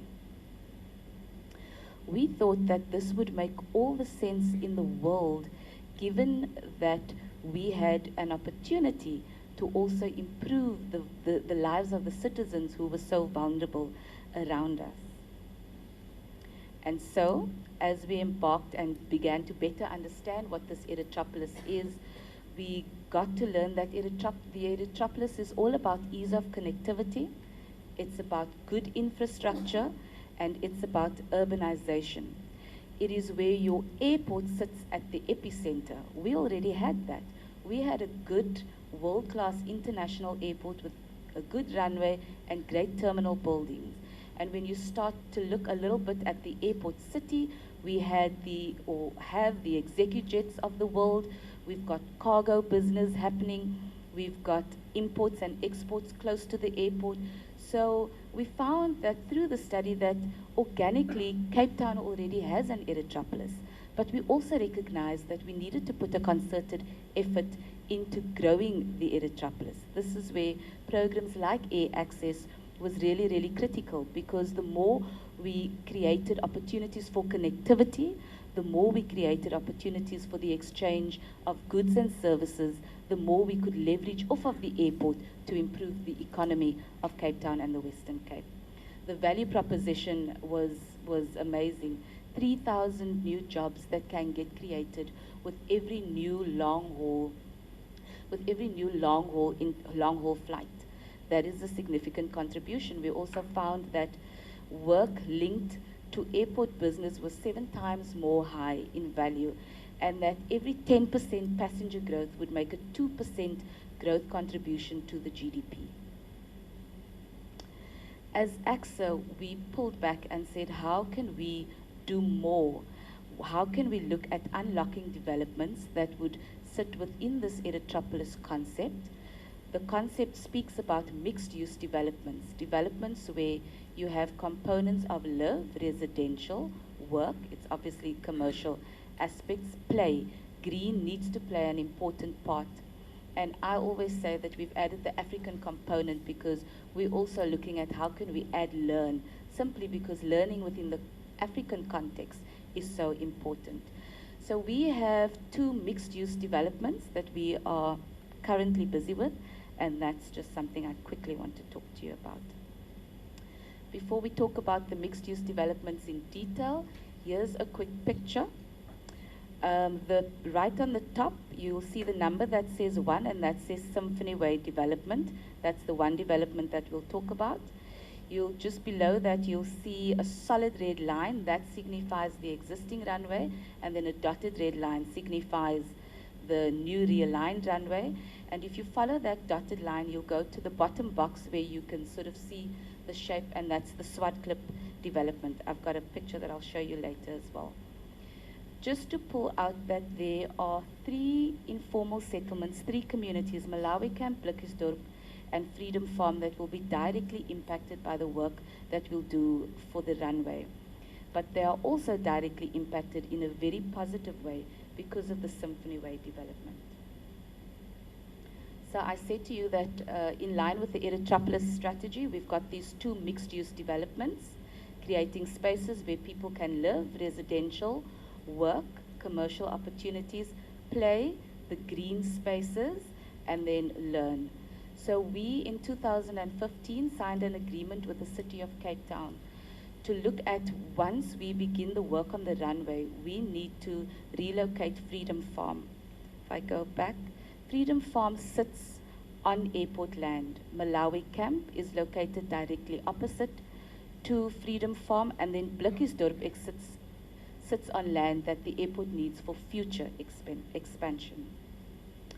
So we signed this agreement with the city, and if you just look at the picture A and B, that's the residential component, and that's what the city is already busy with. And the purple is then the commercial component. That would be the development that we would look at putting in play. We recognize that because this was being put on the table as a result of realigning our runway, we would need to play an even more meaningful role. It couldn't just be about the fact that, hey city, can you please move these people into houses, and by the way, we'll do this commercial development. We had to look at how would we make sure that there would be meaningful beneficiation for these people that would be impacted as a result of what we are doing. We embarked on what is a fantastic program with False Bay College and Northlink College to train community members in house building. There are members that have already graduated. There are members that are currently at class today who at the end of a year-long program will have certificates that says that they are able to go into the field of house building and other related programs. It puts them onto the market from a job opportunities perspective. It also makes them available to put their hands up when the city is ready to trigger this development. It also puts them in a unique position to be able to put their hands up when we begin constructing our runway and our terminal buildings. We are also on the eve of a project with Green Cape. We've done a lot of work with them already to electrify Freedom Farm and Malawi Camp. Because of where they are located, they don't have access to electrification. You couldn't put formal masts up because of the flight path. But we are working with Green Cape to provide an alternative electrification solution, a green energy solution. And I cannot tell you how meaningful this is for the community, so that they can do simple things like be able to have access to a little stove to do some cooking, or a little cooler so that they can keep their food cold. We would often hear from the community that that is their number one challenge. It's dark, it adds to crime. If we can bring electrification into this neighborhood, it would make a significant difference. We do work with Operation Hunger. They are a fantastic partner around making sure that we feed the vulnerable of the community. We cannot feed everybody, we can only deal with the most vulnerable. And then finally, just very briefly, is just to talk through the Swartklip development. Swartklip is a 500-hectare piece of land. It is situated between the communities of Mitchell's Plain and Khayelitsha. And if you know those communities, you'll know that they are two very vulnerable communities as well. Here's a visual perspective. You'll recall this picture earlier when I showed you the runway. This shows what the new flight path would look like. And as you can see, once you move off of the airport, there's that open patch of land. There's the arrow that says Swartklip. The new flight path will go over the Swartklip site. It was important to us to play a role in terms of what it is that would take place on the Swartklip site. So in terms of future development of that site, remember I showed you that while we increase the capacity of the runway by 50%, we would have a 41% future reduction on noise. Were we to build houses on that site, we would obviously have an impact of noise on communities and people living under the flight path. By being able to influence and navigate what is put on that piece of land, making sure that there aren't houses directly under the flight path, we can have that positive impact. So we bought it to be able to protect the future of the airport, to be able to have a positive impact on the on noise, and also we are a business to be able to find commercial opportunities for us. And the more we got to know where the site was located, what it meant, the more we got to see that it also created another opportunity for us to have a positive social impact. We went through a process and appointed a team of consultants to help us with the urban design. For the site, currently there are a number of studies that need to be conducted, as well as an environmental impact assessment. That process is currently underway. We are excited because we think that it certainly will be a future growth node. I'm not sure if anybody listens to Cape Talk. You might have caught the conversation Rafiel we had two weeks ago about the much needed economic stimulation in the Metro Southeast. We think that this is definitely going to play a meaningful part in that. And then just finally to say that, you know, the one aspect is commercial, but the other aspect is how do you make sure that commercial benefits the residents of the area. And we want to make sure that whatever happens on this development, that it is also has elements of inclusivity. So as an example, the site is currently used for traditional purposes. We have our young boys that go out onto the site. That is something that we want to protect. Now that we've bought it, it's not that we're saying you've got to leave. People come through the site, they cut wood. It happens informally, but they use that to sell, to make money. There is grazing that takes place on the site. So the activities that have taken place informally, we recognize them, and we want to find ways to be able to work with the communities so that we can protect those. And then just finally to say that in line with the Editropolis, we are actively looking at how do we create spaces where people can live, work, live and play, but also making sure that it is aligned to the airport business. And that, folks, is your baby airport that is really growing up. That's a picture of 1965. It's my absolute favorite picture of our airport. I thank you.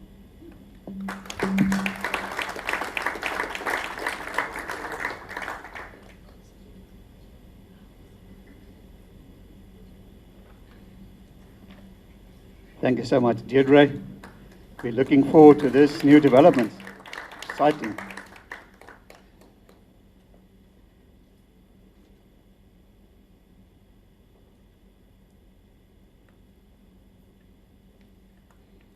So, ladies and gents, our next presentation will be Mr. Rory Williams. He's a transport planner for Victoria and Alfred Waterfront. And he's going to talk to us about mobility and access at the V&A Waterfront. Thank you very much, Rory. Thank you.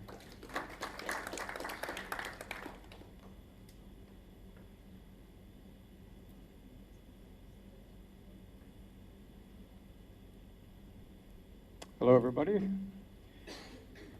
So, yeah, we're talking about tourism, but not only tourism. And I think the V&A, I need to point out, is a developer. And we've got increasing number of offices, retail outlets, residential components, and those are growing.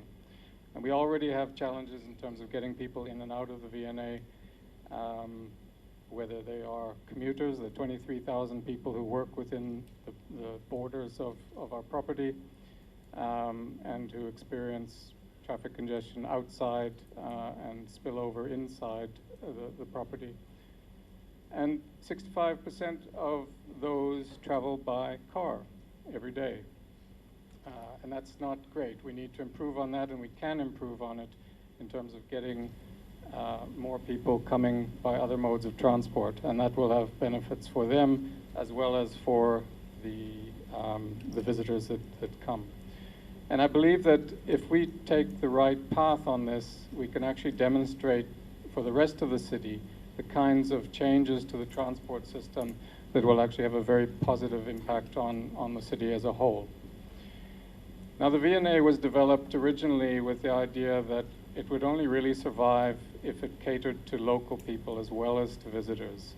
And that is still the case. That is still an underlying philosophy.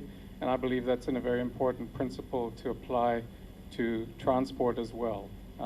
We know that many people do not have access to a car and still need to come to the V&A in some way or another. And there are different levels of affordability for different forms of transport and different levels of access to those things. So we need choice. We need a layered system that is far richer in terms of how people can get in and out of the V&A, and increasingly how they get around the V&A itself, internally. Because as we grow, the used space within the property is actually getting bigger. And so we need to adapt to that change as well. But as the office component and the residential component expand, there are increasing pressures that we're facing by those commuters to make sure that they can get in and out. We don't want dissatisfied tenants, obviously. And any congestion that they experience is also experienced by other visitors. So I think that one of the underlying principles that we need to look at there is that the original core of the V&A, if those of you who know the V&A, the place that everyone wants to go to around the shopping mall and the walkable areas around that are wonderful, and they're still there. But if we continue to build out beyond that in sort of growing areas around that, it becomes an isolated island, and it becomes harder for people to actually walk and use public transport and cycle and any other way that they want to come in to that core. So we need to think more carefully about how those growth areas are actually catered to in terms of transport. And one of our big assets is that over a third of the property is public space. It's areas that can be used for these alternative modes of transport. If we exclude the water area, in fact, it's far greater than 1/3 of the property. That includes the water that's within our boundaries. So I'm going to present sort of 7 principles, if you like, that are important for underlying our transport planning decisions. And the first one is that one that my profession of transport planning tends to ignore far too often. And that is that we can't just look at transport as a grudge thing, a thing that just we have to do to get to wherever we want to be. It actually can be an experience in itself. It can be something it is something that's part of our lives, so it needs to be something that's satisfying, enjoyable, and an attraction in itself, particularly in relation to the V&A, but that's the kind of thing that I think also can apply to the rest of the city. So we mustn't then just think about efficiency. Obviously, there are economic impacts in terms of delays in traffic, and we don't want those negative impacts. But I think if we think more broadly about what it is we're trying to achieve with transport, then we need to think of certain kinds of redundancy that are actually positive in the sense that we provide people with choice. And if we start developing things like services like these mellow cabs, which currently are a fairly small part of the V&A, but could be a significant part of the transport system, then we start to create something that's a little bit different. We're also looking at wayfinding, updating that, and wayfinding is sometimes people tend to think of just the signage that guides people, but it's also about how do you design the urban space so that movement is intuitive, and that movement actually encourages, or rather the design encourages movement and exploration and discovery, and that's the kind of thing that we also want from our city, I think. And then plazas are what we want. We have a number of plazas around the V&A, but we're deliberately planning ahead to try and create plazas that change the way you perceive your arrival at the V&A. So we don't want to think of just cars who come in and park underneath their office and take the lift up, but also think about the people who are walking in. And plenty of people do walk in. There are times when on Dock Road, for those of you who know the main entrance of Dock Road next to the canal, there are times when there are as many people walking as driving. Some of those are going to harbor areas, some of them are tourists visiting who are from the CTICC or surrounding hotels. But as they walk through that canal district, they don't really feel like they're at the V&A yet, quite often. I mean, we get feedback that people will be in the V&A and say, how do I get to the V&A? And they don't, they think of the shopping mall as the V&A.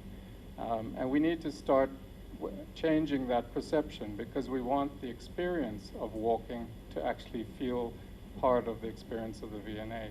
So these plazas, and I'm sorry I don't have a map showing the location of this one, but it's where there used to be the main roundabout and there's now traffic signals.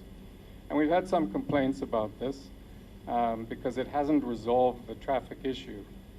But it was only meant to resolve certain aspects of the traffic issue, which I think it has done. But it's also created an arrival place for people who are walking, as well as a place that we can start to use as a transfer point and a wayfinding point that allows people who are walking in to now choose a range of options for getting further in, or even moving through the V&A and onto Sea Point, let's say, or wherever they want to go. So there could be things like bicycles, mellow cabs, other forms of cabs and transport that actually use this space, so people can start making decisions from this landmark. So the other thing is to decouple growth from traffic. In other words, as the floor area or the bulk of the V&A continues to develop, that the traffic doesn't grow at the same rate. We actually need, as the growth of the V&A itself as a place grows, that traffic grows at a slower rate, and other forms of transport start growing in its place. And we're starting to see adaptability in that regard, in terms of times of travel and how people travel. The public transport system is still very limited in terms of its usability. The rail system hasn't yet recovered from a long period of decline. And the My City bus, as good as it is, does not cover the whole city, so it only serves a certain number of people. So we need to start thinking about other ways of having people change their behavior. And I think there are various experiments that have already happened independently of us that benefit the V&A and people who live and work and visit the V&A. And some of them we've deliberately tried to nurture, like Lula Loop, which is sort of a carpooling business.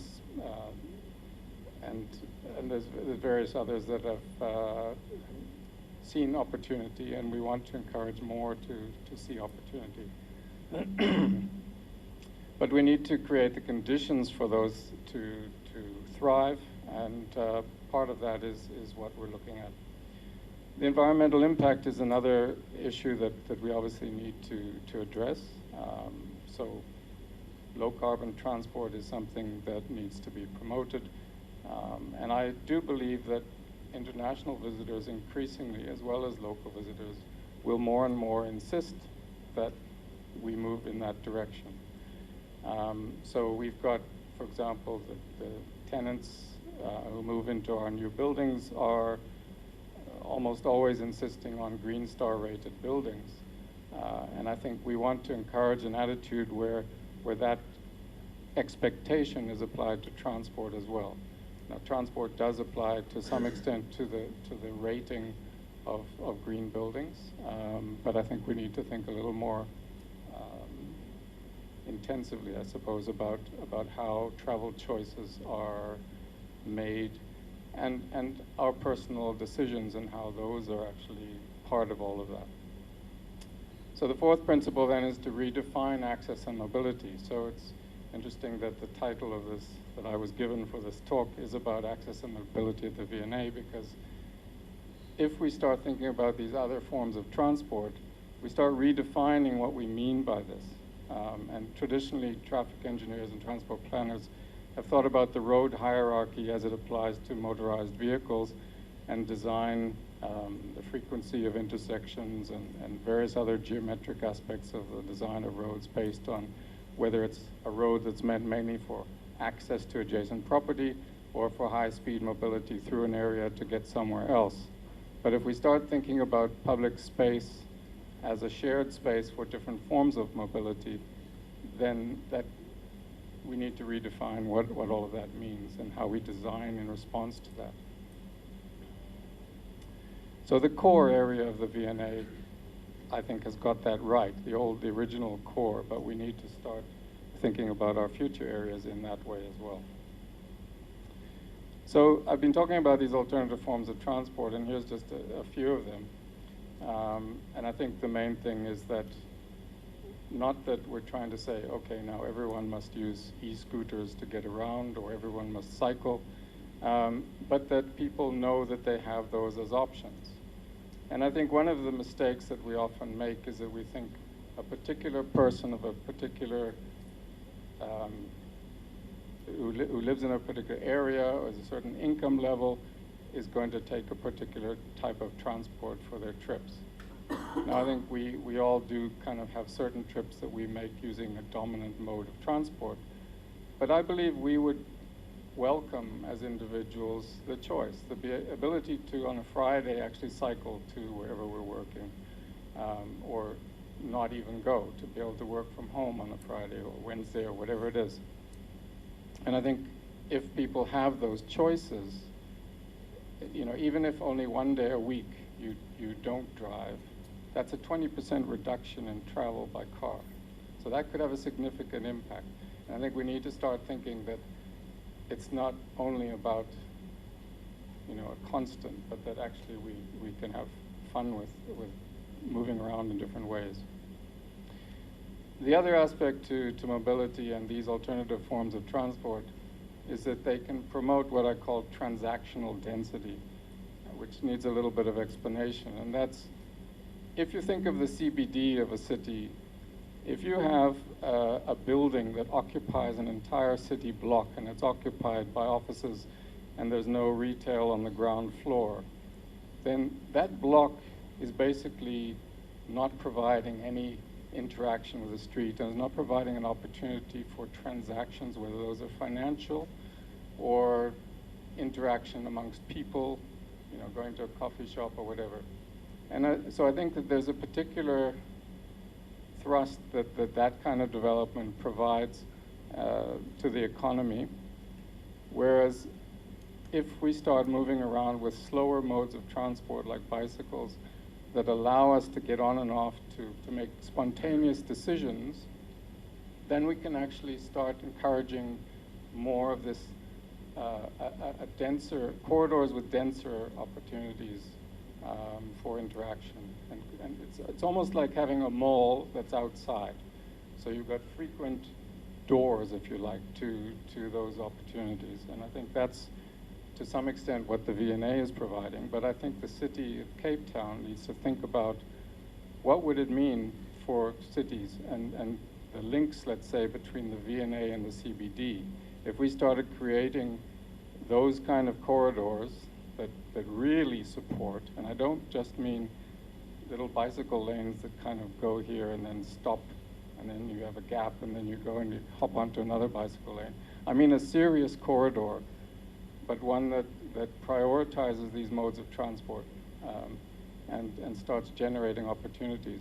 And that's not new to Cape Town. It's just not done on a big scale. So if you think of Waterkant Street in Cape Town, which is part of the Fan Walk, it does exactly that. It could be used by these modes of transport, and we kind of need more contiguous corridors like that, I think. And this is just to illustrate how you could apply some of that thinking to the transport system. If you look at these horizontal lines at the bottom of the screen, conceptually, if you're just driving to work, you're taking the most efficient direct route from your house to your office, let's say, and there's no interaction with the street. If you're taking a bus, it's a little less direct because maybe you have to follow a route that doesn't follow your ideal route to point B. But you have some of these yellow, the yellow section at the beginning and end of your trip, which is where you're interacting with your surrounds, because maybe you're walking to a bus stop and from a bus stop. And the train typically is a little more direct on its route itself, but you might have greater distance between stops, so you need to walk further. Park and ride, which is something else that we're looking at as a V&A, has a bit of a car element where and then you park, and then you take a shuttle, and then you walk a little bit. Cycling, you're just cycling, but you only have shorter distances. So really what we're trying to do is say, can we actually increase the yellow bits? In other words, create a city where there is more travel that is allowing interaction with the city itself. And that's a balancing act, because obviously people don't want to walk hundreds of miles, but I think we could be creating opportunities where it happens. And by the way, I mentioned the Fan Walk earlier, and there's a lot more travel between Sea Point and the CBD than you might imagine that is done walking and cycling. And all of this is really about behavioral changes. And we tend to think that people won't change their behavior very easily. I believe that people do change behavior at certain points in their lives, when certain circumstances change, or when new opportunities come up. Maybe there wasn't a route for a bus next to their house, but now there is. And it's about tapping into those opportunities for change and figuring out what the messaging is. So it's not about engineering the system only, it's about the message, being able to make certain choices top of mind for people. And I think that's not an easy thing, but it's something that can certainly be done and is certainly done in other industries. So what we at the V&A would like to do is sort of work with our tenants directly and start thinking about this social compact of individual decision-making and corporate decision-making, and how that affects their satisfaction with being at the V&A. And how do we get out of just a habit of driving and finding other ways of doing things. So one example of that is we've got some tenants who work in our silo district who they have parking underneath their offices, but it's quite full quite often. And also, if you're coming in from the main entrance over here in the south side, southeast, that tends to be more congested. And the reality is, if you drive around the outside of the V&A, completely outside our property, and come in down Granger Bay Boulevard, it's actually quicker. But psychologically, people find that hard to do. So we need to find, that's another thing about salience and allowing people to think about it.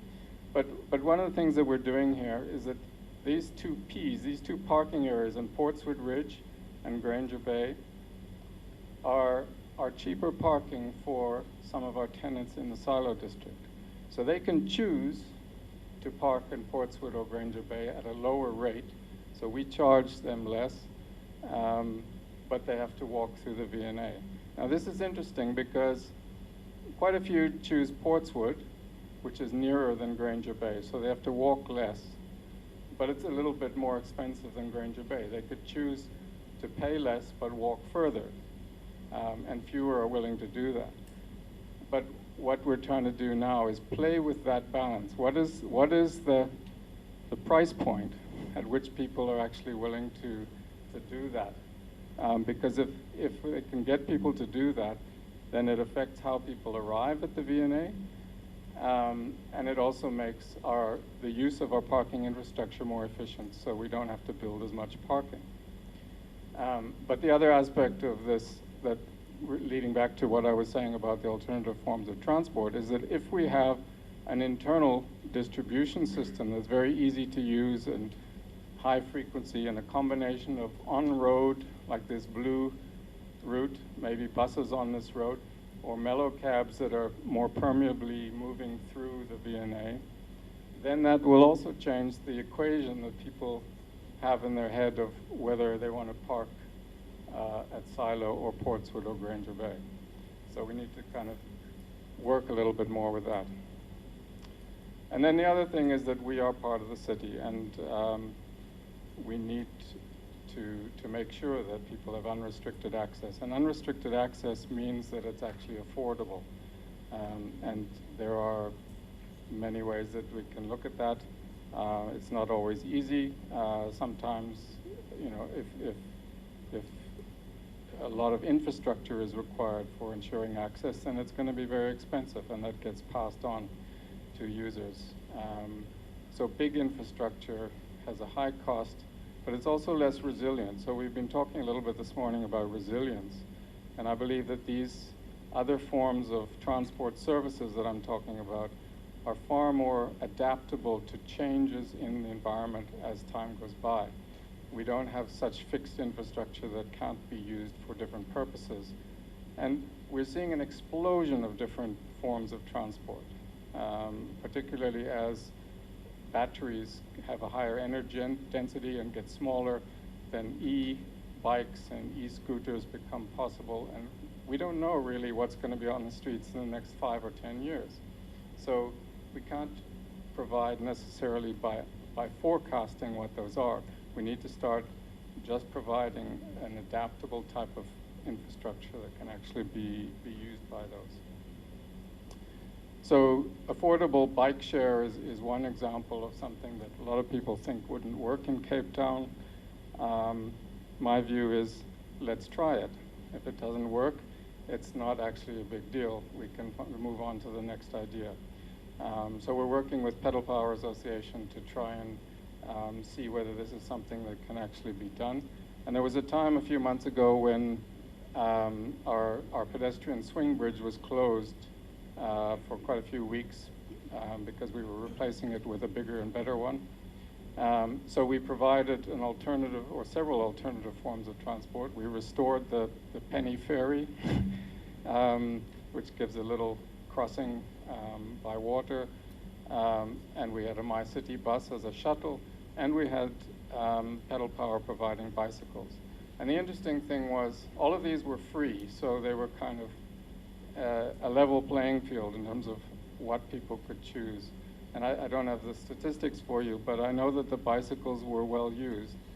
And they only, by the way, there was no security, so people didn't have to provide identification or a credit card or anything to kind of make sure that they didn't steal the bike. And we did lose one bike, but I think that's actually not bad. But the point about that as well is that it requires very little infrastructure, so it can be done quite quickly and easily. And as behavior changes, we can adapt the system. So this is now everything that I've just been saying, kind of put all onto a map. And I don't know, I've got 1 minute to say what I wanted to say about this, but I guess the point is that it needs to be an integrated system. And the red is these alternative forms of transport that are permeable and can go through the VNA, not just on the roads. And the blue, shades of blue, are the My City system. And I guess the main point that I wanted to say about this is that there are overlaps. So there are points of obvious interaction between those, so that the internal distribution system can actually start supporting public transport. And public transport can actually pull back a little bit. So some of the routes could actually be simplified, even eliminated, because a lot of them are actually not well used. And then you compensate for that by providing links to clusters of bus stops or to where there's a need for a transfer.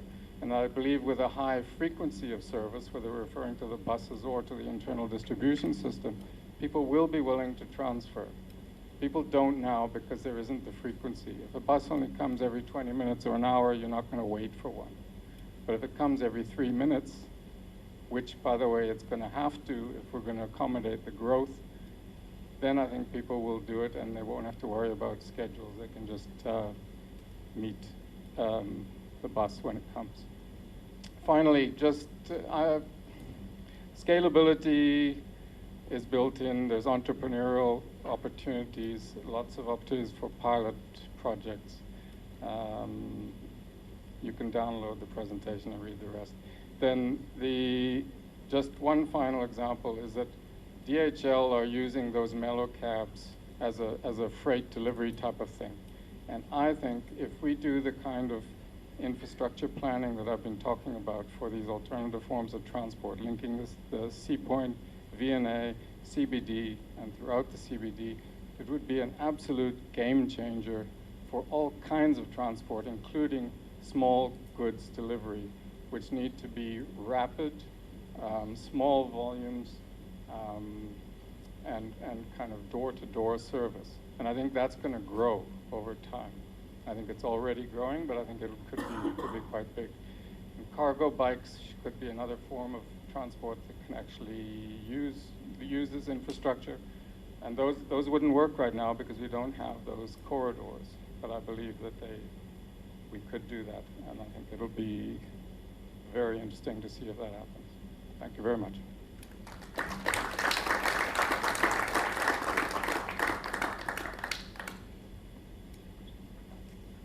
Thank you so much, Rory. Johannes handing out the little gift of appreciation. Can I ask that the other panelists please join in here at the front? Maybe bring along your little notebook to take notes of the questions being asked. So it's David and Deirdre and Rory then at the front, please.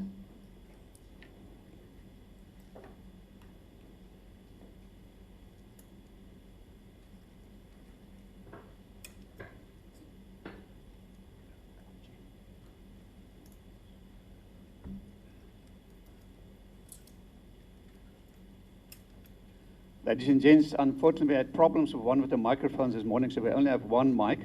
So what we're going to do, the name of the game, no personal attacks. And when you ask a question, kindly identify yourself, what you're doing in your company, then you can ask the question. Please keep it short. We want to give as many as people possible opportunity to ask questions. One question, short question. We'll appreciate that. We'll take 2 or 3 questions, and then we'll give the panel opportunity to respond. At the end of the panel discussion, we'll give each panelist opportunity for closing remarks. So can we have the first question, please?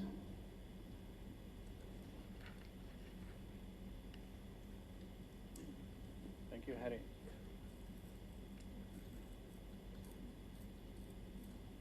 My first question is for Deirdre, just because she's a lady. I spend a lot of my time, unfortunately, at the airport, so I know it quite well. Maybe just a negative, international terminal compared to the domestic terminal is like day and night, but good to see you've got plans for it ultimately. My question actually is about the accessibility to the airport and intermodal connectivity, access to rail. You know, if you look at the location of the airport, it's on the N2. It's the worst place that the airport could have been if you started today, I think. So what are the plans for, if I compare Cape Town to, let's say, our Tambo in terms of the Gautrain? And what is the plans for rail access to the airport, for instance, just as one of the modes of transport? Thank you, Henk. Can we have the next question?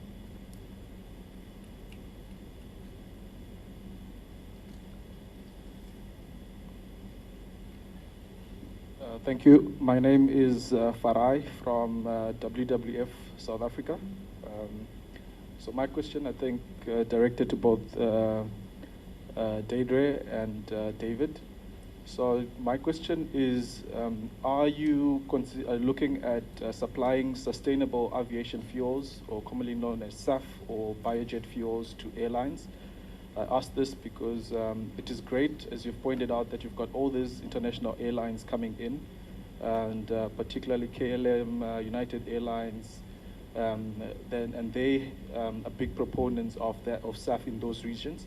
So could you not use that as an incentive and possibly get SAA in there as well, because they've made a public commitment to use SAF, and Virgin Atlantic has also used test flight with SAF. So is this something that you're considering? Thank you. Thank you. Last round now. Hi, I'm Hugo Vaughan. I'll deal with open digital ecosystems, in particular in the transport mode and mobility. We're very limited in how we do this. In other words, it's like going to the supermarket, and when you buy cheese monks, you've got to pay with a Visa card. When you buy meat, you have to use a MasterCard. When you buy knickknacks, you have to buy cash. At what point do we move to an open system whereby we can have one app and one of many apps, competing apps, whereby we can manage our payments and pay for our public transport pay for our bicycle, pay for our yellow peril or whatever you can call it.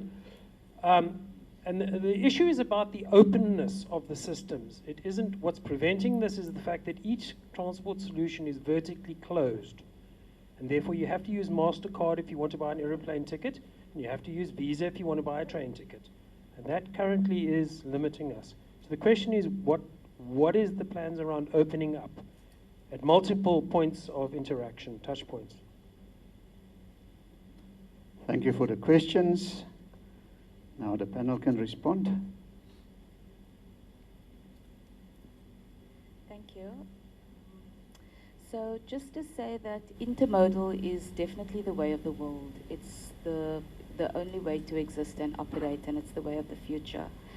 In terms of accessibility for the airport and also its location, just to say that you would know that there is the MyCity route, which currently operates directly from the airport into the city. We would like to see that expanded, and I believe that the city does have some plans in that regard.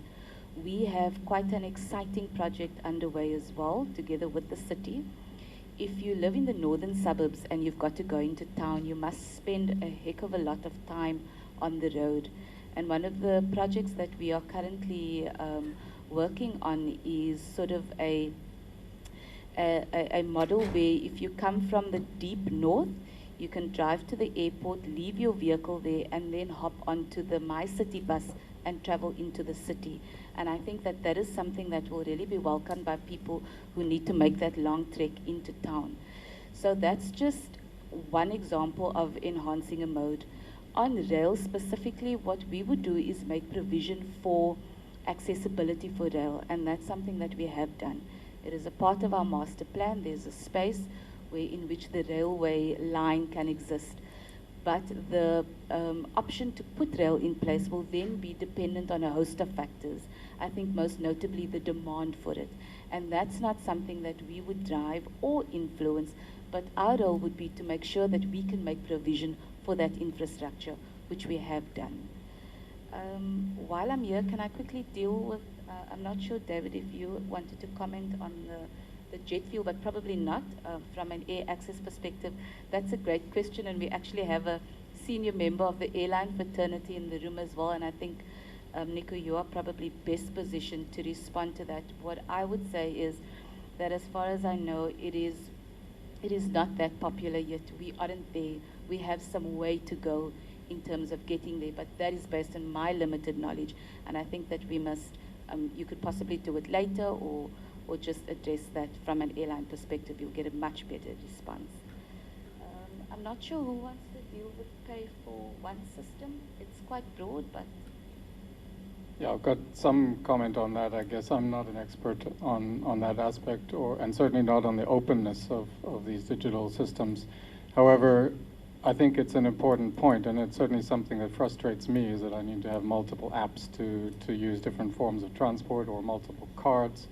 So that is certainly something that we need to work towards, is having, again, whether it's open or not is not my field of expertise, but certainly a system that can work in multiple ways. And from the VNA's point of view, I guess our objective is to get certain of these changes that I'm talking about on the ground as quickly as possible, and I think to make sure that they can then adapt if they are having independent platforms, that we start bringing them together. And that's already starting in the sense of the mellow cabs, which some of you may know, they operate in Stellenbosch, and they are on the Uber app, which is not an open platform, I acknowledge, but I think we could, and this is not something that has been agreed, so please don't assume it is, but it's possible that you could call a mellow cab within the VNA using the Uber app. And just related to that, I think, and this is maybe more related to the openness, is data sharing. I mean, I joke about Uber actually being a data management company. It's not a transport company. And a lot of their data is closed, and I think that's something that we're working on with Uber and with a potential e-scooter provider, where they will share their data with us. And I think that's quite important from the point of view of our planning of services and for the city as well. I believe that the city should actually insist, if these kinds of operations are launching in Cape Town, that, you know, as part of their right to operate, they actually share data that could be useful for operations. Just the other aspect to that I wanted to comment on was, I was talking about behavior change, and I think having a single digital interface, if you like, for these different transport modes, is we can start understanding actually how people are moving around and how they're interacting and how they can actually be motivated, so that these apps can actually be part of a motivational type of and rewards type of system. I mean, if you think of the Vitality system, for example, where you earn points for being active and living a healthy lifestyle.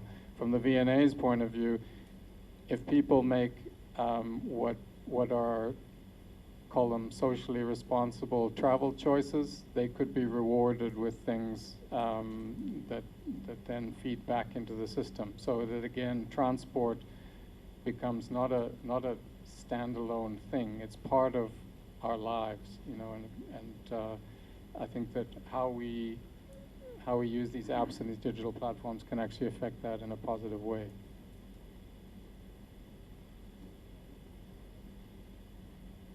Thank you. That Vix can talk to us a little bit about the integrated solutions. Yes, so I'm with Alex. I'm with VEX Technology. We do automatic fare collection systems.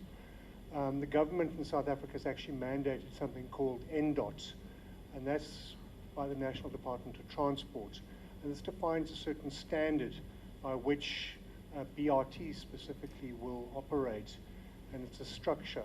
It's a closed-loop system as it stands at the moment, and you see it on the MyCity here in Cape Town. And the idea is that everyone will ultimately be on the same system. There's a big push. It was also, I think, part of a plan to get more people banked because of the LSM market that was using that public transport system. And there are open systems. Visa and MasterCard worldwide are allowing an open system where you'll be able to tap with your normal contactless card and go on a system. It'll get paid for through your normal, like you pay for your groceries or your milk or anything like that. But here at the moment, it's a closed loop system. The idea is that you would interface with it, you'll be able to buy products within that system, and at the moment in Cape Town, it's run by the City of Cape Town. We do the same thing in Tshwane and eThekwini. Thank you very much, Alex. Certainly they know what they're doing, and they always ask the question, who owns the float? And Vix is taking care of that. Thank you very much, Vix. Right, so we're going to take another round of questions, and now I've got one there.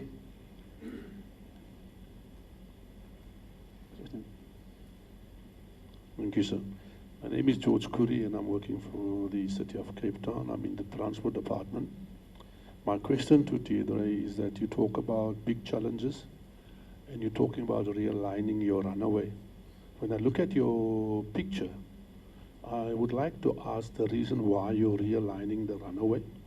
Secondly, you talk about a 5-year. Have you started with a runaway? Because of the 3 communities you mentioned, have you identified a place where you're going to house them? Because time is ticking. And you know in Cape Town, we are dealing with different culture of people. The other question is for Rory. Rory, there's a big challenge. When I talk about a big challenge, it's a competition between your different transport mode. You got Uber, you got meter taxis, you got MyCity, you got Golden Arrow, you get people traveling around in the waterfront. If you look at the whole waterfront, there's non-motorized vehicles like bicycles, motorbikes, everything is there. So there's a big challenge, and it looks like it's cramped up, and I'm sure that you people are looking at a vision. The other question is for David. David talked about SAA, which was actually terminated in 2015. I've been coming to airports quite a lot, and I still see SAA coming to Cape Town. Are they coming more, or are they coming less? Thank you. Thank you for that. Where was the other question? I think I'll come back to you now.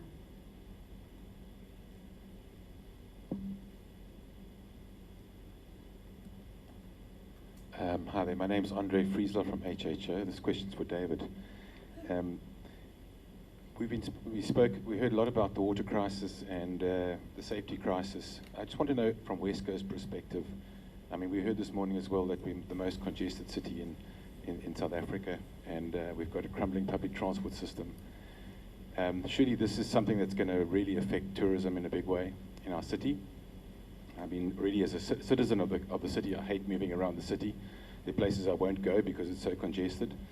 And you know, we owe it to our citizens to have a fantastic public transport system for them to move around the city, not just for the tourists. So I want to know, is Westgrove dealing with this, with the province and the city, to try and deal with this, what I call a transport and public transport crisis in the city of Cape Town? Thank you. Thank you very much. And it was Inc.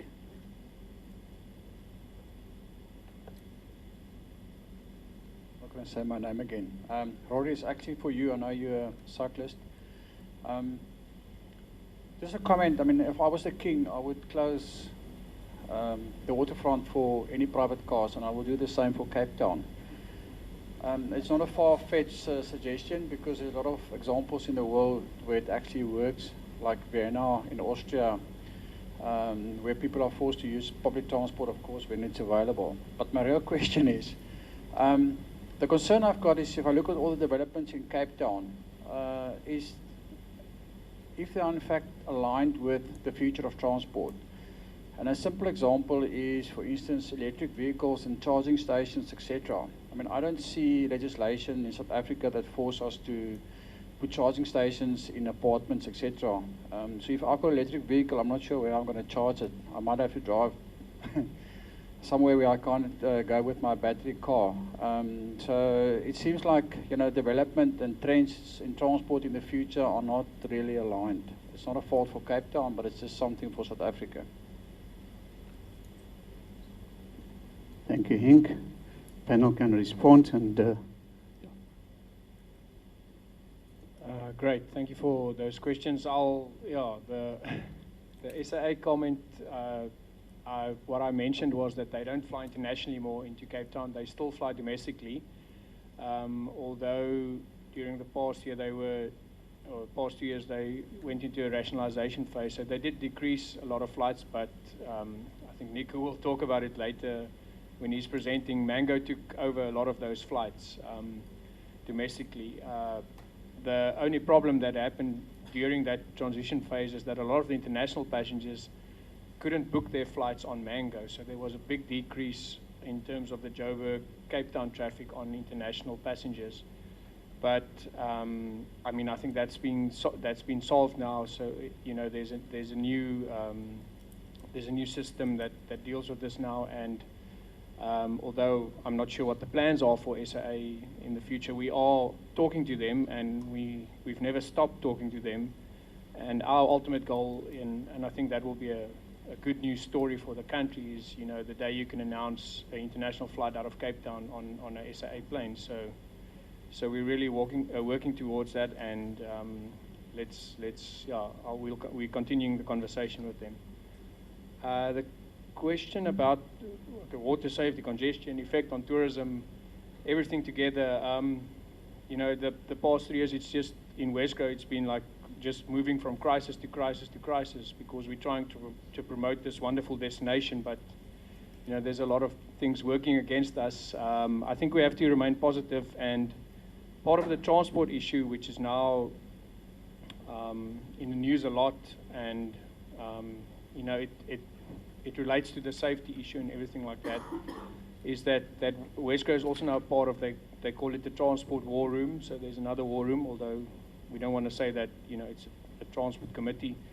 And I think the ultimate goal is to look at what interventions can be taken to, you know, to make small changes currently, because you can't go and build a new railway system suddenly, and you know, that's going to solve everything. We need to work with what we have and just, you know, try and solve that first. So, and I'm glad to say I can now talk about this because I'm one of the newest users of the business train between Somerset West and Cape Town. I mean, it's not world class, but it works. Although on Tuesday it took me 2 hours to get home, but I'm trying it. So, you know, at least, you know, they're really trying. Like the business train, they send you WhatsApps, they keep you up to date. You know, they try and make it a pleasant journey. So you get a coffee, you get a newspaper in the morning. It's really, I think it's a great initiative. I should have used it further, because, you know, sitting on the N2 for 2 hours is also not great. So, but let's hope things like this can, you know, develop into something greater. So, yeah.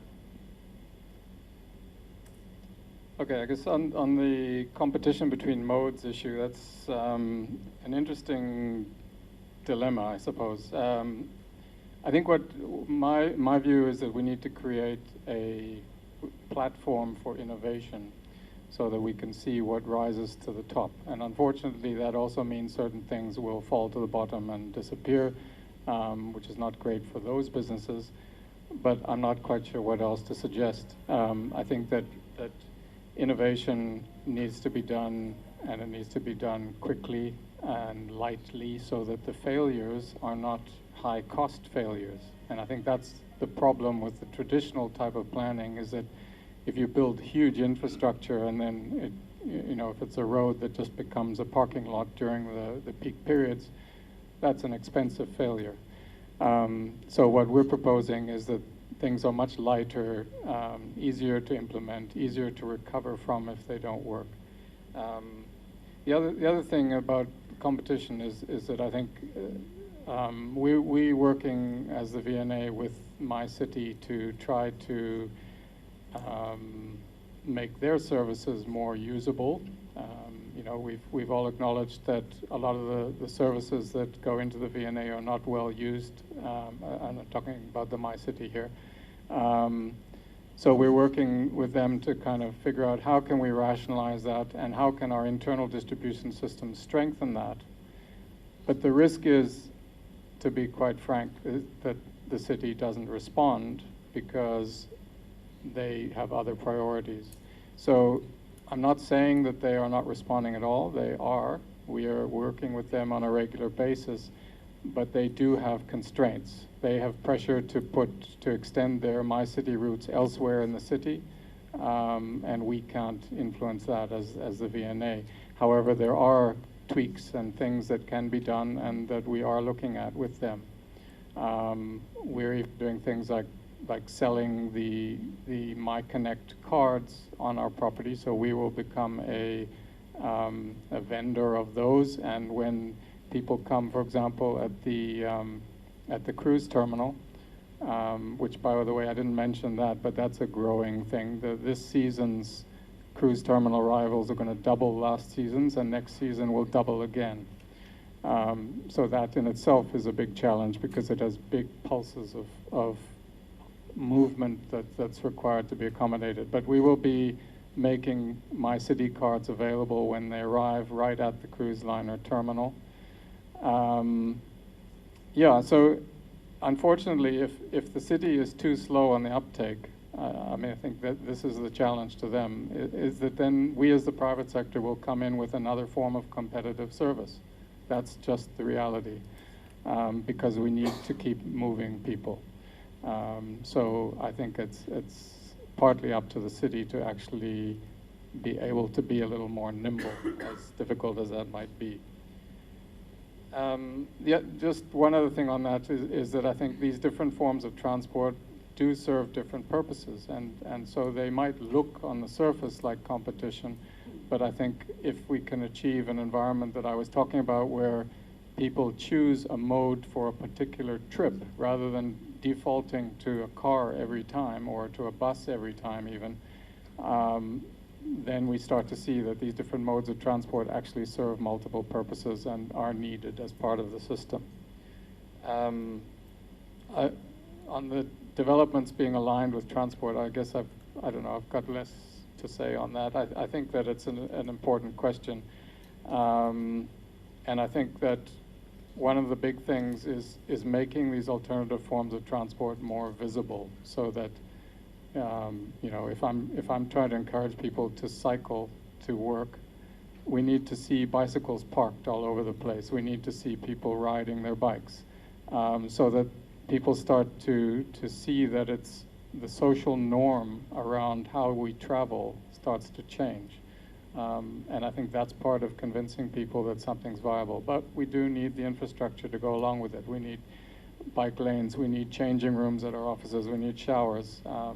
A lot of the VNA buildings do have those things, but I agree that there can be more that can be done. Thank you very much. Can we have closing remarks from each panelist, starting with Deirdre, short closing remarks?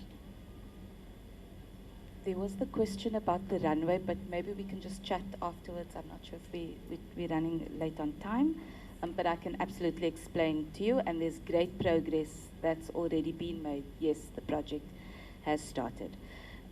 So then I think just closing remarks from my side would be, I said it in my presentation, airport is set to become a construction site. Can I please ask you to just bear with us? You remember with your kids or yourself, there are growing pains to growth. We will be doing our best to limit the inconvenience on airport users, but there will be inconvenience. please know that it will be worth it. With that being said, we take feedback very seriously and we take feedback on board. So if you do have a contribution to make, if you do have a recommendation or a suggestion when you've been at the airport and experienced some trauma during the construction, please share that feedback with us. We genuinely look at every piece of input that we get, and we try to make it work. Then just to say that I think one of the things that I love most about our city and what really makes our city work is that we place a big emphasis on collaboration. Yes, we can do things better and there's things that are broken and that doesn't work, but I think what really makes Cape Town unique is that we do get together and we do work together. And I just want to encourage that in your spaces where you see opportunities in our spaces. Let us work together. So let me end in the words of our rugby captain, stronger together. I don't know how to outdo that. I think I could just say ditto and pass. In fact, I think I will. Yeah, I've got no comments. I think, fly direct, fly non-stop from Cape Town. Please support the airlines that fly out of here, and let's grow our airport and grow everything around it. Great stuff. Let's give this panel a hand. Ladies and gents, now it's time for a lunch sponsored by Wesgrow. So thank you very much for that. Can we please see you back here at 13:45, half an hour lunch. You should go down one floor. So you go to the stairs just one floor down, and you can have lunch in the restaurant area there. And we'll see you back here again at 13:45. Thank you very much.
What we're going to do, unfortunately, Nico can't stay longer for the panel discussion, so we're going to allow for questions after each presentation this afternoon, short questions. I think that will work best. So our next presenter then this afternoon is Mr. Nico Besuidenhout. He's the Chief Executive Officer of Mango Airlines, and he's going to talk to us about what they're doing. Thank you very much, Nico.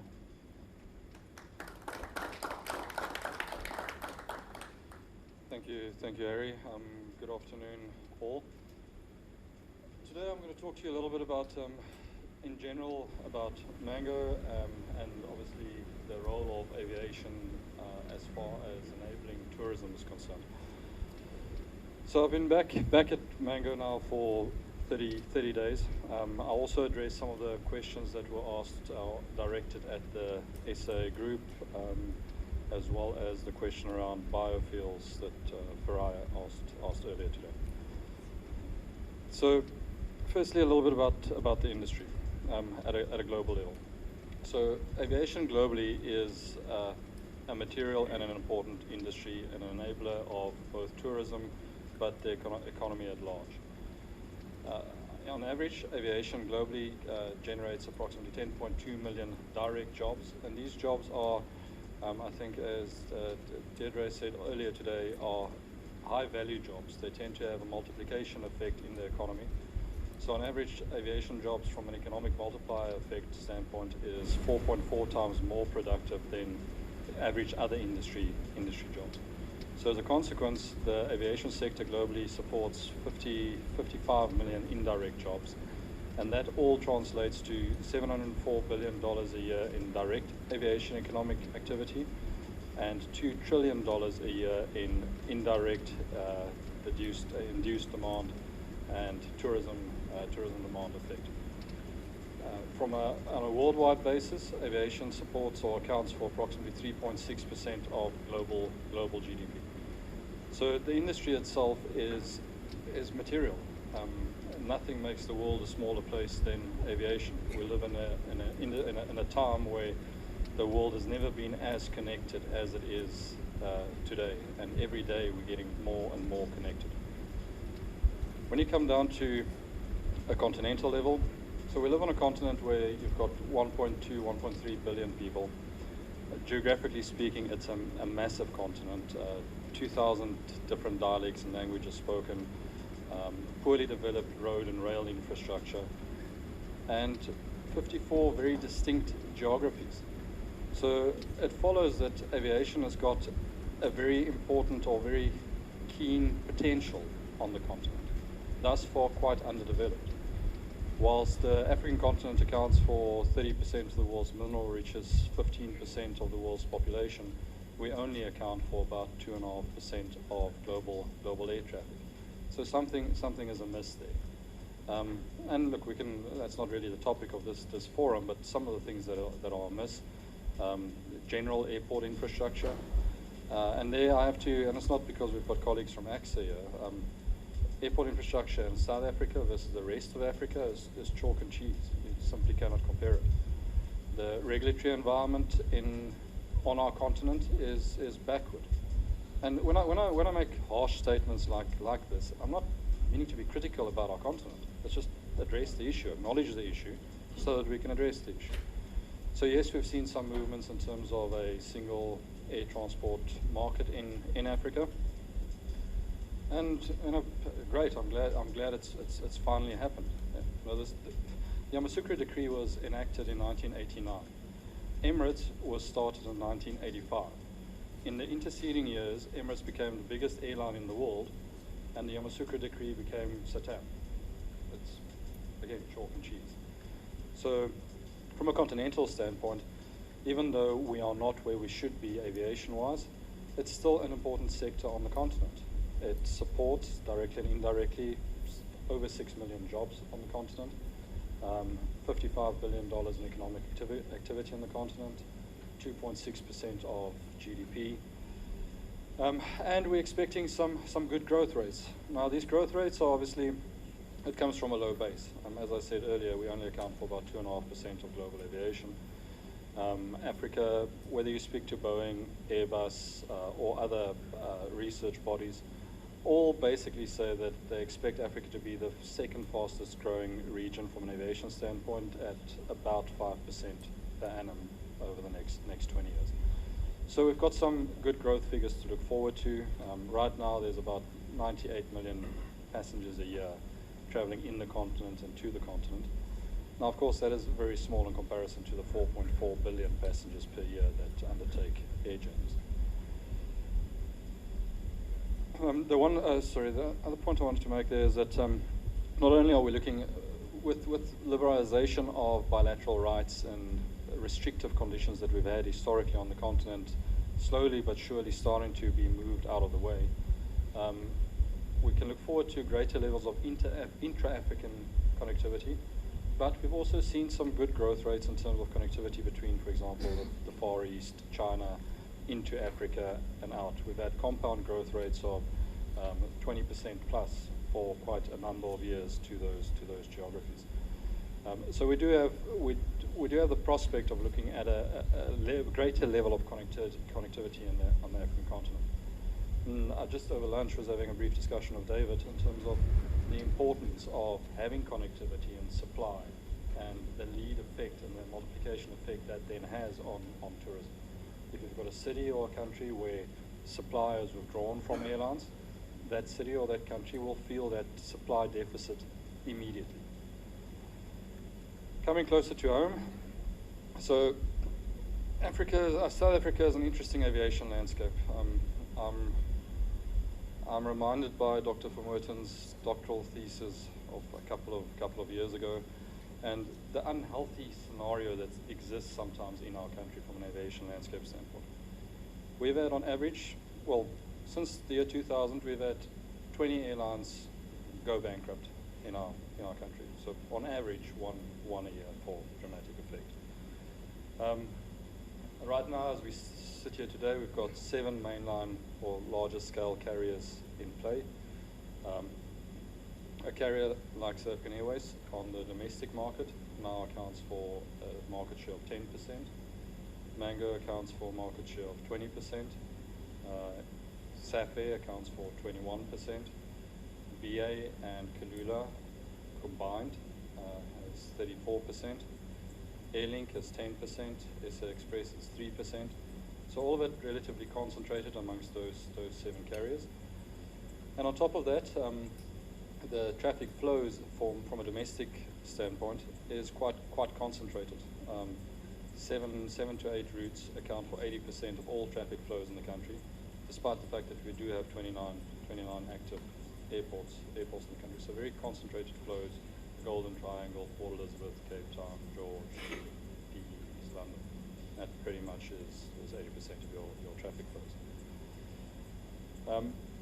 From an aviation growth, a passenger volume growth standpoint, and a lot of my focus, obviously, I'm standing here today as Mango being predominantly a low-cost carriers, domestic carriers, so my emphasis is on domestic flows. We've seen relatively subdued volume growth in the domestic market over the last 6, 7 years, averaging at about 3.5%.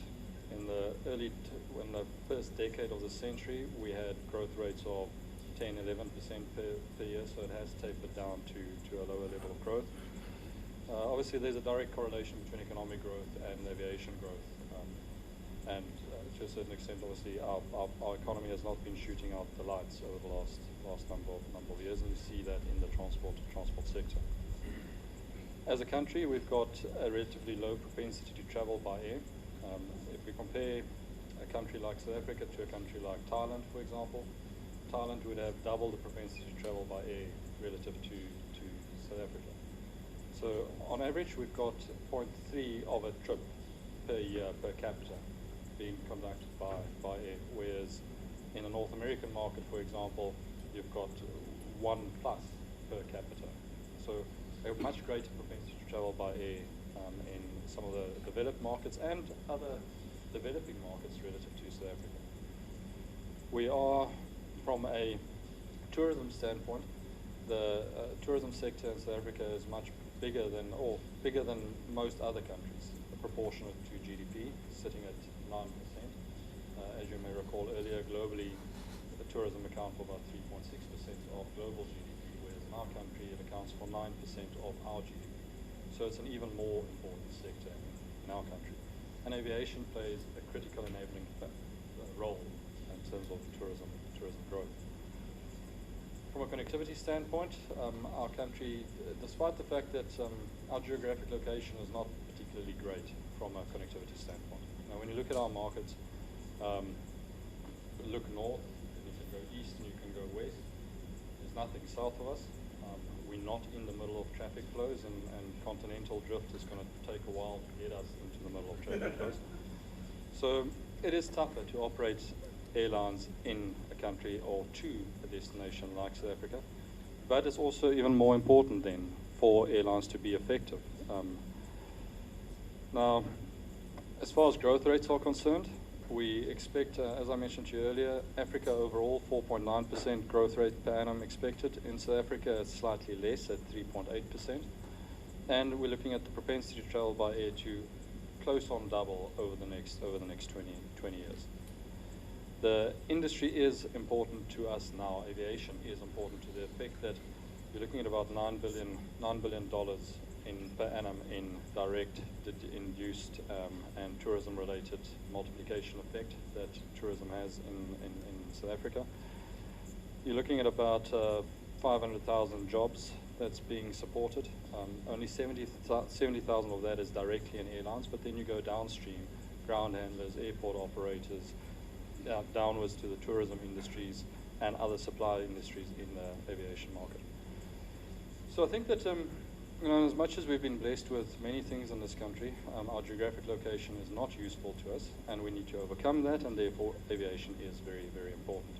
So not all moonshine and roses, and it is a tough industry, but of course there's always the rugby, so we win at that. Now, some of the industry trends that's been pretty much long established and well established across global aviation: low-cost carrier growth. We're sitting with, in South Africa, more than 50% of airlift is supplied by low-cost carriers. That's not that indifferent from most short-haul markets around the world, even though we were late to the party, only starting with LCC Aviation back in 2004. From another key aspect that's consistent over time, because you've got more low-cost supply, full-service carriers have to focus more on getting their cost structures down. So ever since I've been in aviation, cost has been one of the key focus areas, and it continues to be a key focus area. Aviation, short-haul aviation in specific, is a commodity industry, and then it's all about price. Safety is of course a given, but after that it's all about price. We're seeing more and more business model evolution. It's not that easy to stick to your lane when it comes to a market that is not rapidly growing. So you're seeing more and more low-cost carriers behaving like full-service carriers behaving like low-cost carriers. Eventually everything tastes like chicken. So these models are not only just competing against each other, but also finding ways and means of how to better cooperate. So to illustrate a point, back in 2010, I was involved with the signing of the first code share agreement with JetBlue over JFK. At that point in time, JetBlue had no feeder traffic. It was a traditionalist point-to-point airline. It then started opening up its services to interconnect with long-haul carriers coming into JFK and then distributing the passengers over North America on JetBlue services. Today, as much as 50% of JetBlue's revenues come from interconnecting passengers. The same happens in Azul, in Brazil. So what you're finding more and more is that traditional network carriers, full-service carriers, understand that they've got the long-haul advantage, but they need to avail of the short-haul point-to-point advantage that low-cost carriers bring into play. Now, David touched on the point that in the case of SA and Mango, when some capacity was transferred last year, the ball was dropped in straight terms, in terms of the interconnectivity between SA and Mango.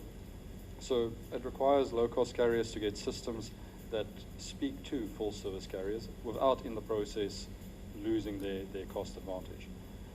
In the case of Mango now, we are starting a process where we will be replacing all our core systems to better make provision for interconnectivity with long-haul full-service carriers. And I think that's an important aspect, because if you think about traditional carriers, let's take SA as an example. In, say, 2000, 2001, it would have been reasonable to say that SA may have had up to 30 flights a day between Johannesburg and Cape Town. So when Lufthansa, for example, landed in Johannesburg, their passengers had 30 connection options into Cape Town. Over time, traditional full-service carriers have not kept on growing, they have shrunk. So today, the Lufthansa passenger getting off in Johannesburg, wanting to connect down to Cape Town, has got fewer options. And that is why it is important for low-cost carriers to step in and establish those connections. And for the consumer, that results in an overall lower cost of overall journey, and therefore stimulates further demand and hopefully aids the growth in tourism, for example. Alliances, JVs, partnerships, and consolidation. The three global alliances are all slowly but surely changing their nature. You're finding boys clubs in boys clubs, so there's an alliance, but there's partnerships inside of the alliance. So first-rate citizens and second-rate citizens is starting to occur in alliances. You're seeing more direct JVs and partnerships, and the trend of consolidation will continue in aviation. As true as I stand here, it will continue, but as true as I stand here, there's no shortage of idiots. There will be a new airline popping up the day after.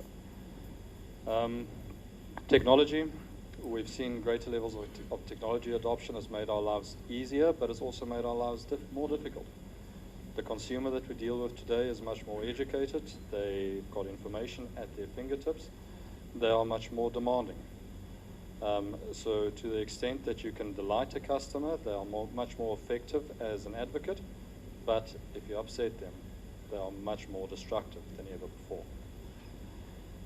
We've seen technologies such as blockchain evolving, which has got some applications in terms of baggage tracking and other airline aviation industry-wide applications, artificial intelligence, big data analysis.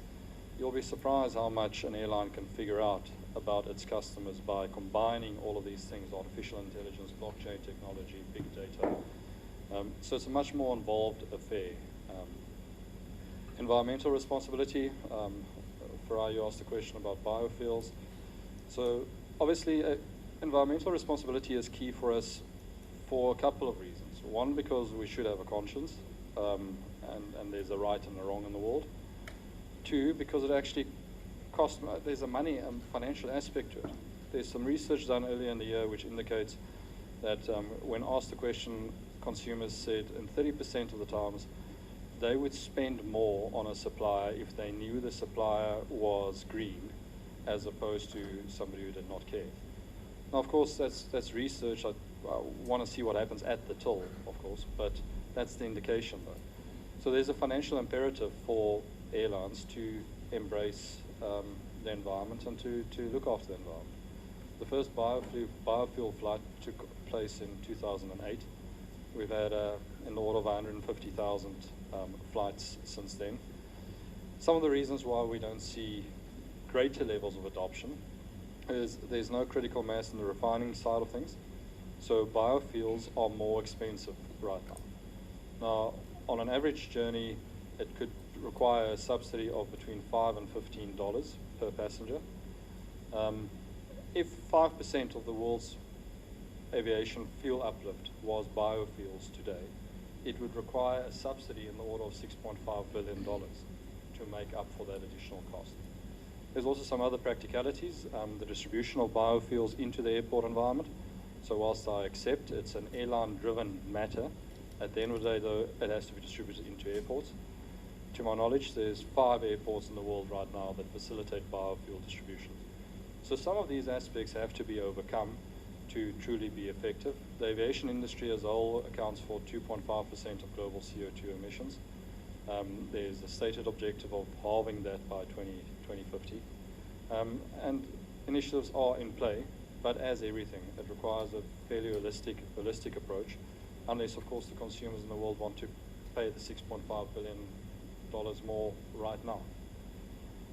The same goes for noise emissions.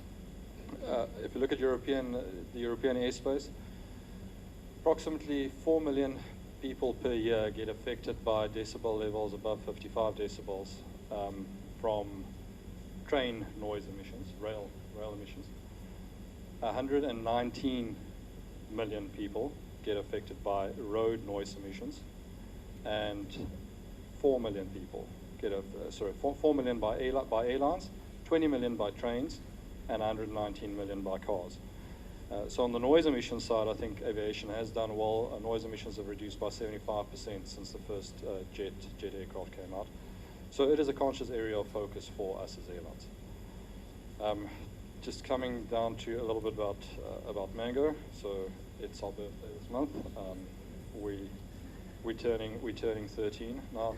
Now, some people have asked me, how do I feel about being back at Mango?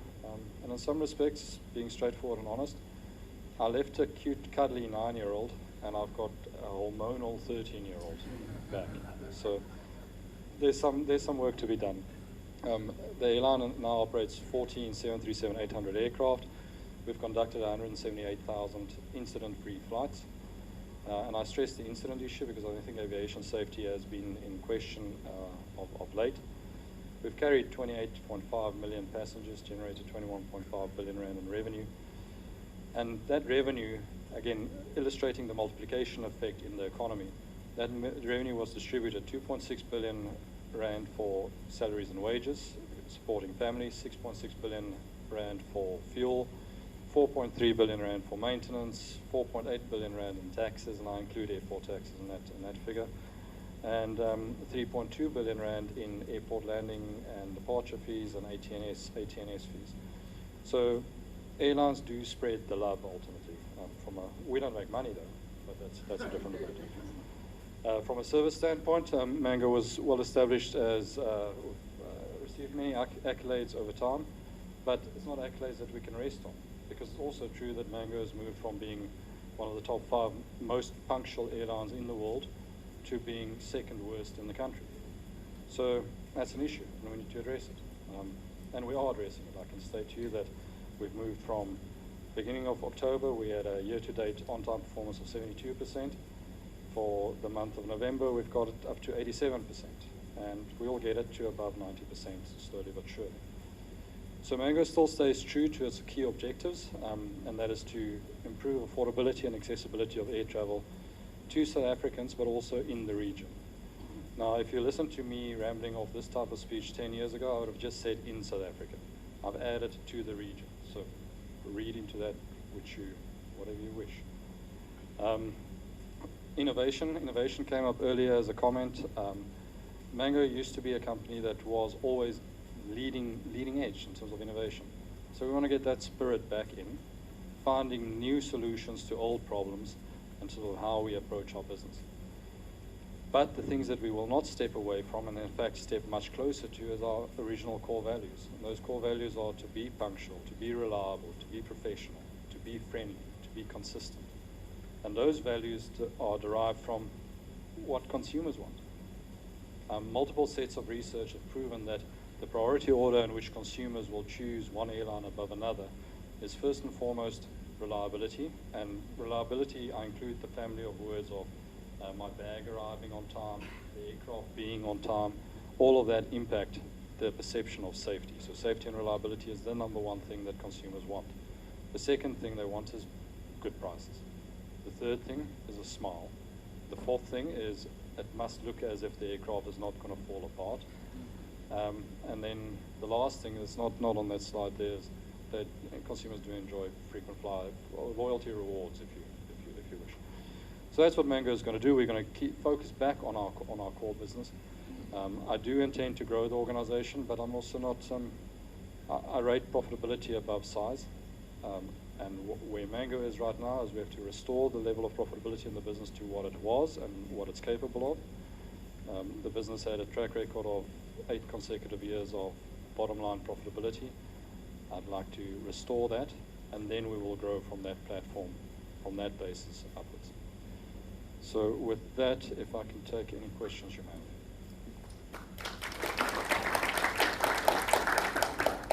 Sorry, one question I didn't answer. There was a question around SA. Now, whilst I'm not, this time around, I'm not here on behalf of SA, and I cannot speak for SA. All I can state, though, that as far as domestic services is concerned, SA does not have an intention to reduce its footprint as far as domestic services into Cape Town is concerned. And I think that the organization, well, don't tell them I said that, but I think they've always regretted the fact that Cape Town London was pulled. In hindsight, I suppose we can have many comments, but I do think the organization regrets having pulled that service, and options are, as David alluded to, the organization, the SA business, continues to evaluate what other options exist for connecting into Cape Town as a port. As far as Mango is concerned, I've always personally favored Cape Town, and my intent is that we will grow our footprint into Cape Town, and it makes logical sense. Your international connectivity is improving and increasing. There's still a gap in terms of regional connectivity out of Cape Town, and I think that's a gap that maybe help us to help you. Maybe we can talk about that. Right, thank you, Nico. Questions?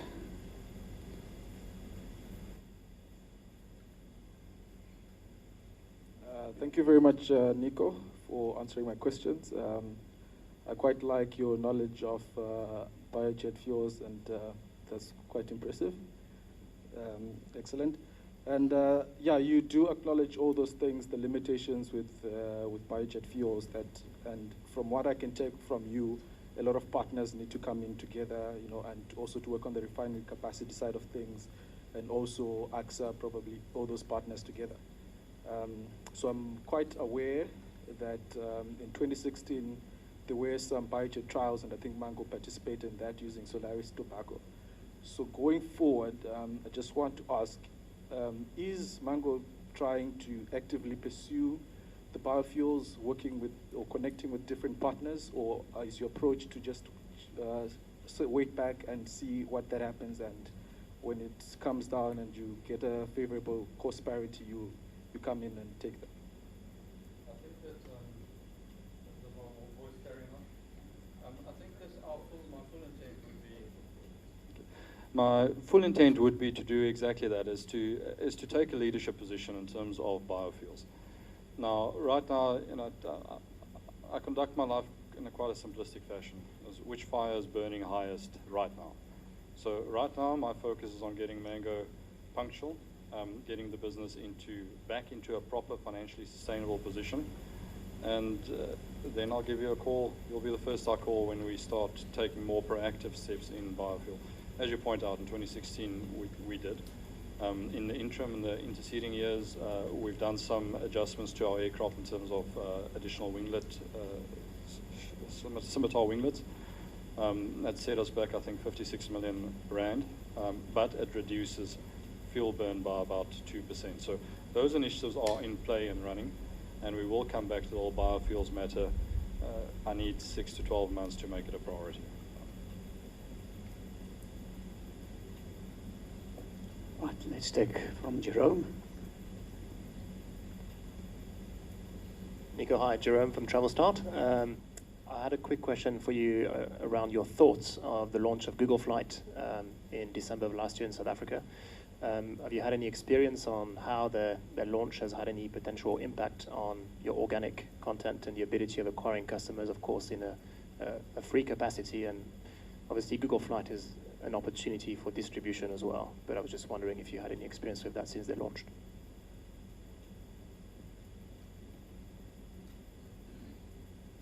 Thank you, Jerome. I think that personally, I've been back for such a short time back in the seat, so I cannot speak about Mango in general. And in the case of FastJet, my previous organization, their exposure would have been very limited, generally speaking. So I can give you a generic my expectation. There's no ways that something like Google Flights will not impact the distribution makeup. The eyeballs that they generate and control just makes it an impossibility that it won't impact.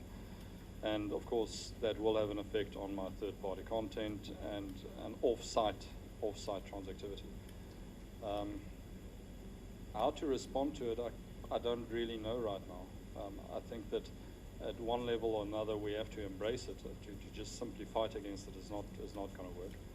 The question is, how do we embrace that, and how do I still ensure that my channels are functionally rich? And it's the same kind of discussion that goes back maybe 15 years ago of travel agents. So there's a role and a place for a travel agent to play as long as the travel agent differentiates and adds that value. Now the same is true for my own direct channels. I think that in my early part of my career, when it was direct sales or nothing, and maybe I grew up subsequently, it's not about direct sales or nothing. It's not about discriminating based on price. It's about giving the consumer the right level of functionality, and the consumer will come across to your channel that you provide that service. Right, last one from David. You have to have one difficult question, sir. The situation with SA Technic at the moment, I mean, that is not a threat just for one airline, that's for our whole country. Because if you suddenly have doubts about the safety of aircraft, that will influence travel patterns significantly more than any other thing that we have going on. So, I mean, just I mean, you don't have to tell us what's going on there, but just give us some information or some feedback on what you think, and you know, is this a solvable problem in South Africa? Thank you, David. Thank you, David. I think that, look, I welcome the question. I think there's one or two things that could be clarified around it. If you look at the original publicity and media around it, what happened was Mango had an air turn back on the 2nd of September, and it was a stock standard event. There was nothing particular about the issue, and the situation was handled correctly. Then towards the end of September, there was a statement made by an SA executive, something to the effect of that there's investigations taking place at SA Technical surrounding the theft of parts. A journalist then decided to take story 1, add it to story 2, and get a novel. Now, there was never any speak or talk of pirate parts, because that's what the journalist then did, is turn it into a pirate part issue. Now, if there's notions of speak of pirate parts, that gives me heart failure. Now, there is no such notion, so that point needs to be made very clear. Then, of course, as a consequence of that, SA Technical was subjected to greater levels of oversight by the Civil Aviation Authority, and in some instances they did find that some of the administrative aspects of SA Technical was not up to standard at that point in time. They engaged with the SA Technical key clients, which includes Mango, South African Airways, Kulula, BA in South Africa. It is 75% of the domestic airlift is affected by SA Technical. Actually, there's not even the likes of SAFE has got certain services that are reliant on SA Technical. So the CA asked us as airlines to operate, to exercise greater levels of oversight, which we have. I think that in Mango's case, and I can speak for Mango in this context, 90% of the reason why our on-time performance is better by 10% in 1 month is because of this additional oversight over SA Technical.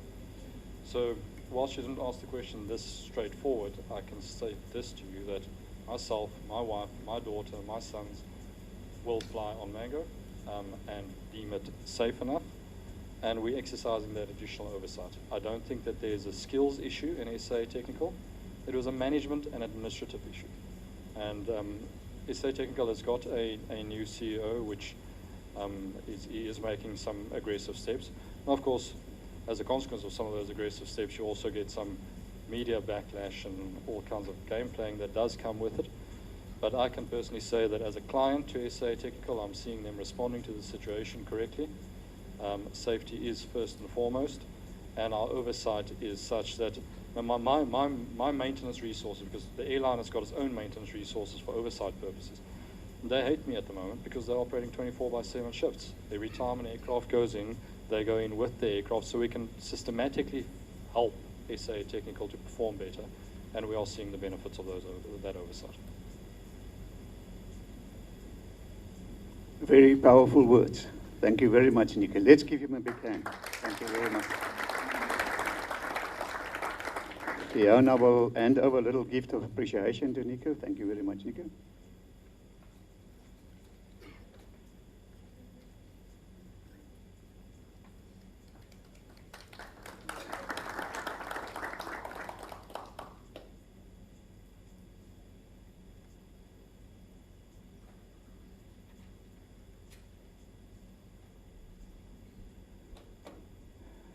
Right, ladies and gents, last but definitely not least, we've got Jerome, and I'm not too sure about your surname. Tooze. Yes. Jerome Tooze. He's Managing Director of TravelSmart. He's going to talk about TravelSmart and the future of travel. Thank you very much, Jerome. TravelSmart. We're also very smart. You obviously haven't heard about us before, have you?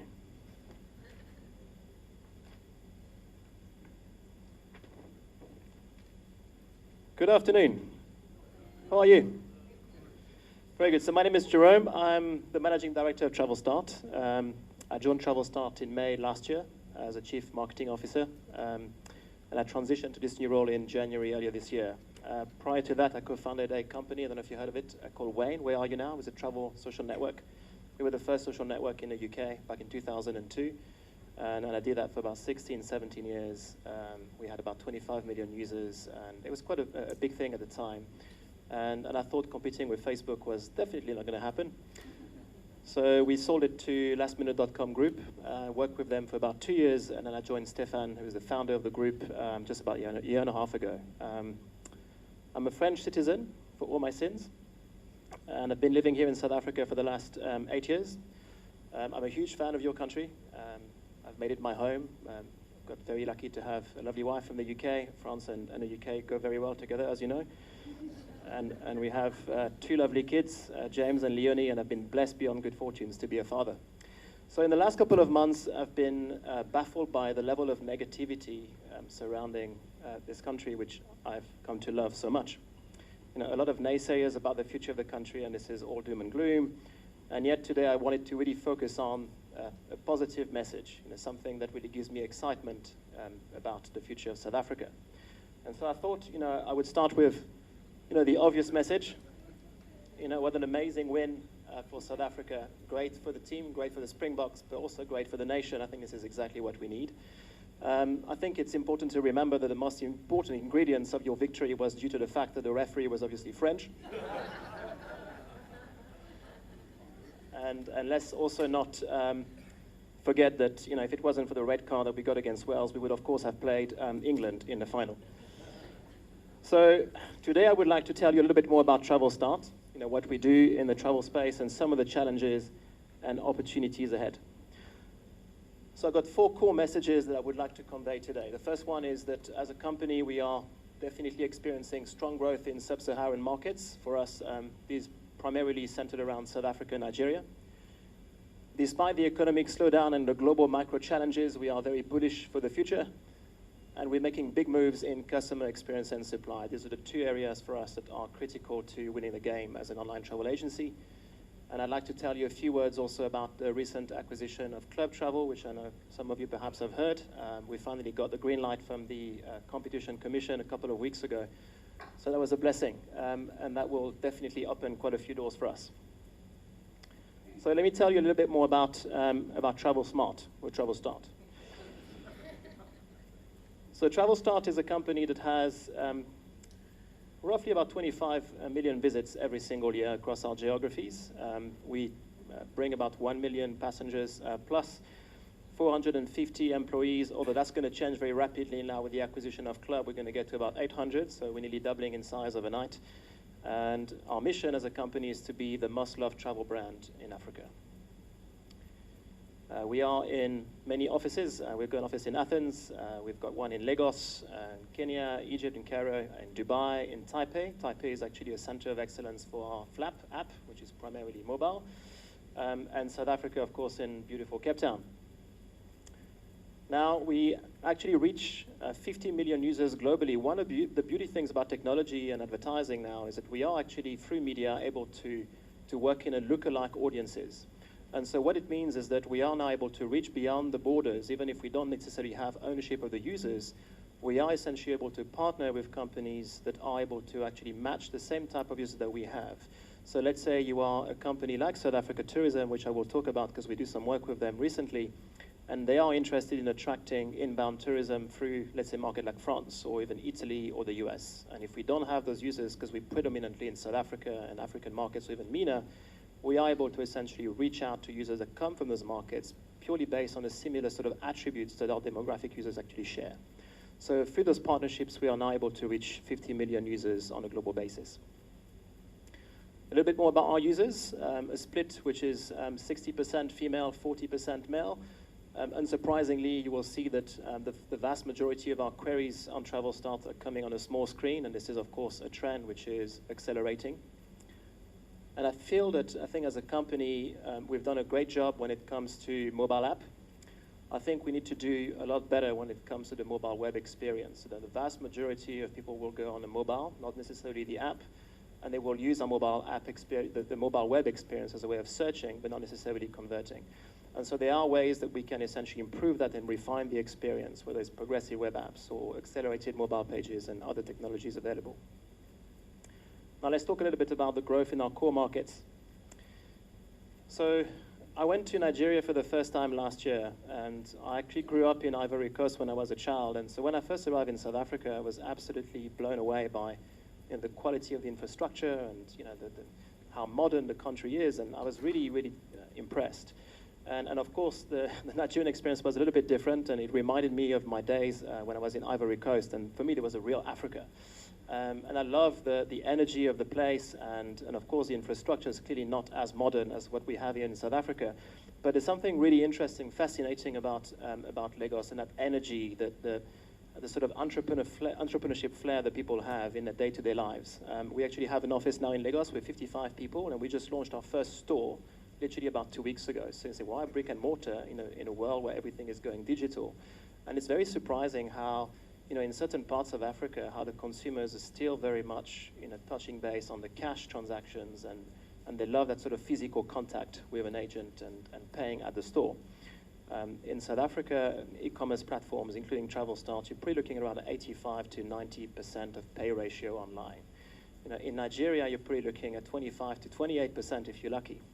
So I think there's a massive trust still sort of issue when it comes to the Nigerian market. We also know about fraud, which is quite a prevalent issue in Nigeria.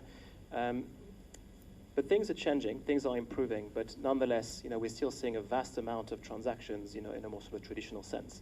So for us, the store is the ability of providing an all end-to-end experience, the touch points, whether it's online or offline. And so we've provided something quite sleek as an experience, not quite the iStore sort of look and feel, but it's very much aligned with our brand. And we're already starting to get the pedestrian traffic, which is quite interesting. In South Africa, a very much more mature market. Similar to what Nico was saying, we also had our birthday sale actually about 2 months ago. We also turned 13, interestingly enough. So we've been operating in South Africa for 13 years, and 95% of our business is online. We're seeing huge growth on mobile, as I mentioned earlier on, and we're constantly looking at optimizing the supply and the price. So for us, the supply essentially means, do we have all of the flight combination when someone is searching for a flight? And so whether you're searching for Cape Town to Singapore, whether it's Joburg to Paris, all the potential flight combinations by carriers and by time of day, based on price and convenience, as in the time of the flight, need to be returned. And the flight, of course, is how competitive are we? And it's becoming increasingly hard, of course, with the NDC, and we're working with some of these airlines to have access to the content. And we have to essentially work with the airlines, but we obviously compete with the airline as an online travel agency. So it's a mutual sort of relationship in that perspective. Now, performance advertising is, of course, the way in which we are primarily acquiring customers. So we are a fairly decent-sized client of Google. And this is something that we have been doing for a number of years fairly successfully. SEO is also one of the pillars of channel marketing that we have been doing for many years very successfully. And I was asking the question to Nico earlier on Google Flight, because of course, Google Flight now is taking quite a fair chunk of your real estate on your mobile. If you go on your phone right now or on your desktop and you do a search and you look at the space that Google Flight takes, it's quite significant. So if you have been building a good decent amount of equity in your organic content, and that content now gets pushed down further down the tree, you might obviously lose some traffic and therefore some transactions. Now, personally, we haven't seen any effect of that just yet. Words on the street is in North America and Western Europe, we find or we hear that Google Flight has a knock-on effect about as much as 20% on organic transactions. So it's a decent amount. Now, of course, with any threat comes opportunities, and Google Flight for us is an additional distribution layer. So we see that as an exciting way of actually growing our distribution reach. Now, the brand of TravelStart is, of course, core. We've been doing it for a number of years. And we are very active online, but we also are very active in the offline world. And when I started this gig at TravelStart about 1.5 years ago, I knew absolutely nothing about offline advertising. I come from an online background. So I learned a lot, and we are doing a lot on TV and radio. Radio is actually a very effective channel. Through Prime Media, we do a lot of Cape Talk.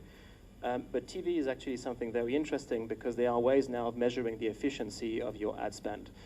Is it really effective? 100% accuracy, of course not. But the way they will give you a sense is through a pixel that they can place on your website, and they will essentially say, well, for the time your TV ad is actually aired, we're going to measure 2 things. The first one is what we call direct impact, which is any booking that takes place within a window of time. Could be anything between 10 and 15 minutes. So if you see a correlation with that, one could argue that there's a fair reason of attributing revenue to offline. and even that is not necessarily fully accurate. And then, of course, the cookie period of 60 or 90 days, which gives you a sense of revenue attribution. It's not perfect, but it's something that gives us some degree of confidence on brand measurement, and we've done various research that give us a sense of some of the things that we're doing are working. I'd like to play a quick clip of something we've actually done. It really plays on what we're trying to really win in the market, which is simplicity and price. I don't know if that will play online.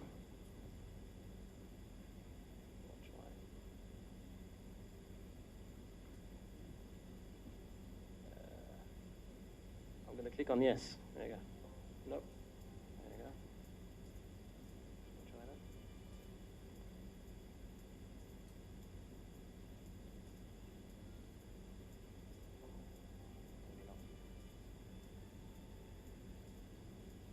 Yeah.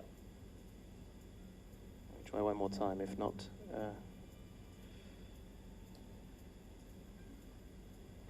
okay. It was such a proud moment of the presentation. Okay, you know what? Well, maybe we'll try afterwards. I don't want to hold these guys on too much. But anyway, it's the most beautiful ad ever created, of course.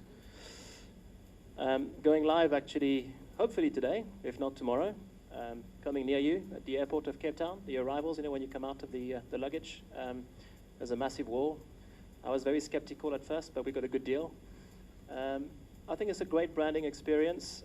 Is it going to lead to a huge amount of downloads of our app? Probably not. But it's a great branding experience and something that we want to make sure the travel start is front of mind. So we're trying to push, of course, our users to go on the app, because app, of course, is a much cheaper channels for retention than SEM, performance advertising. And we're doing a lot of campaigns at the moment to incentivize our consumers to essentially adopt apps. We've got 1.2 million downloads at the moment. Now, media is an interesting thing. Media is something that we launched in January, and it's amazing the amount of businesses that operate in the travel sector that don't take advantage of this. Now, in our case, you know, we realized that we were sitting on a very big platform of travelers, and they're coming to our site because they're looking to travel. So they're going places, or they want to go places. It's either the aspirational stage, they're searching for something, they're not necessarily ready to book, but they might book at some point. And then you have those that are definitely about to book. And if you think about the tourism boards, it doesn't matter where they are in the world, whether South Africa, it could be Texas, it could be Paris, it could be Sydney, it doesn't matter. They all share the same strategic imperatives, which is, of course, to promote the region. They want to say, come to Sydney, or come to Cape Town, or come to South Africa, come to Colombia. You know, we've got the best country. And what we are able to do now is essentially leveraging the platform that we have and offering it to them as an advertising stroke sponsorship, you know, capability. And we're leveraging all of the assets that we use on a day-to-day basis to acquire our customers and also retain them, and offering it as a voice for those advertisers. So we could create a microsite for Mauritius Tourism Board and making sure that Mauritius is front of mind. We have the ability of influencing the destination by placing it in our search funnel and increase ultimately the number of arrivals at the destination. So the good thing about it is it's completely measurable, which is one of the things that the tourism boards obviously love, because they will have to ultimately provide a degree of return on investment, you know, on their spend. So we've launched it in January, and we've already embarked Mauritius, South Africa, Reunion, you know, also cruise lines and hotels companies. So we're very excited about that, and this is just the beginning. Now, I would like to take a distance a little bit from what we do at TravelStart and just look at the broader picture, not just in South Africa, but Africa generally as a continent. I'm very bullish about Africa generally. If you look at the FDI, which is a foreign direct investment, Africa's got the highest foreign direct investment GDP ratio in any other continent. Now, granted, it's also the smallest amount of projects that gets as a result of these investments, but it also generated 170,000 new jobs created just in Africa in 2018, which is the highest in the last 5 years. Now, South Africa remains a very strong destination because of the diverse economy that we have, and despite the slow growth, which was revised down, I'm sure you heard a couple of days ago, to 0.5%, which is abysmal. So there's obviously risks ahead of us, but I still remain positive that we will turn a corner. I also like to look at this, because coming from the entrepreneurship background myself, this is usually a reflection of the activity that happens in the economy. And entrepreneurship for me is actually a great reflection of what's going to happen in the years to come. And this graph obviously couldn't tell a better story in terms of the funds that are being invested into the African startups. You're looking in the last 12 months alone, an increase of about 300%. Most of the funds have come from obviously the US, Europe, and China particularly, no surprise. And the industries that have received a share of that investment will be fintech, agri-tech, clean energy, e-commerce, companies like us will be part of that, and education technology and healthcare. You will probably know that in Cape Town we have a very active startup community. We have the Silicon Cape Initiatives in Africa Arena, which is trying to bolster the initiatives of entrepreneurs, which is something this country so desperately needs. Now, some additional reasons to be positive. Technology allows us to be obviously a lot more efficient, to improve our customer experience. We like to look beyond Africa. MENA is actually a market we've been quite active in the last couple of months. We're looking to leverage the brand that we have essentially been working on for so many years and our industry know-how through strong partnerships. So we work with various financial services like Capitec and Absa, to name a few. M&A, of course, is a huge part of our agenda as a company. So Club Travel was the most recent acquisition.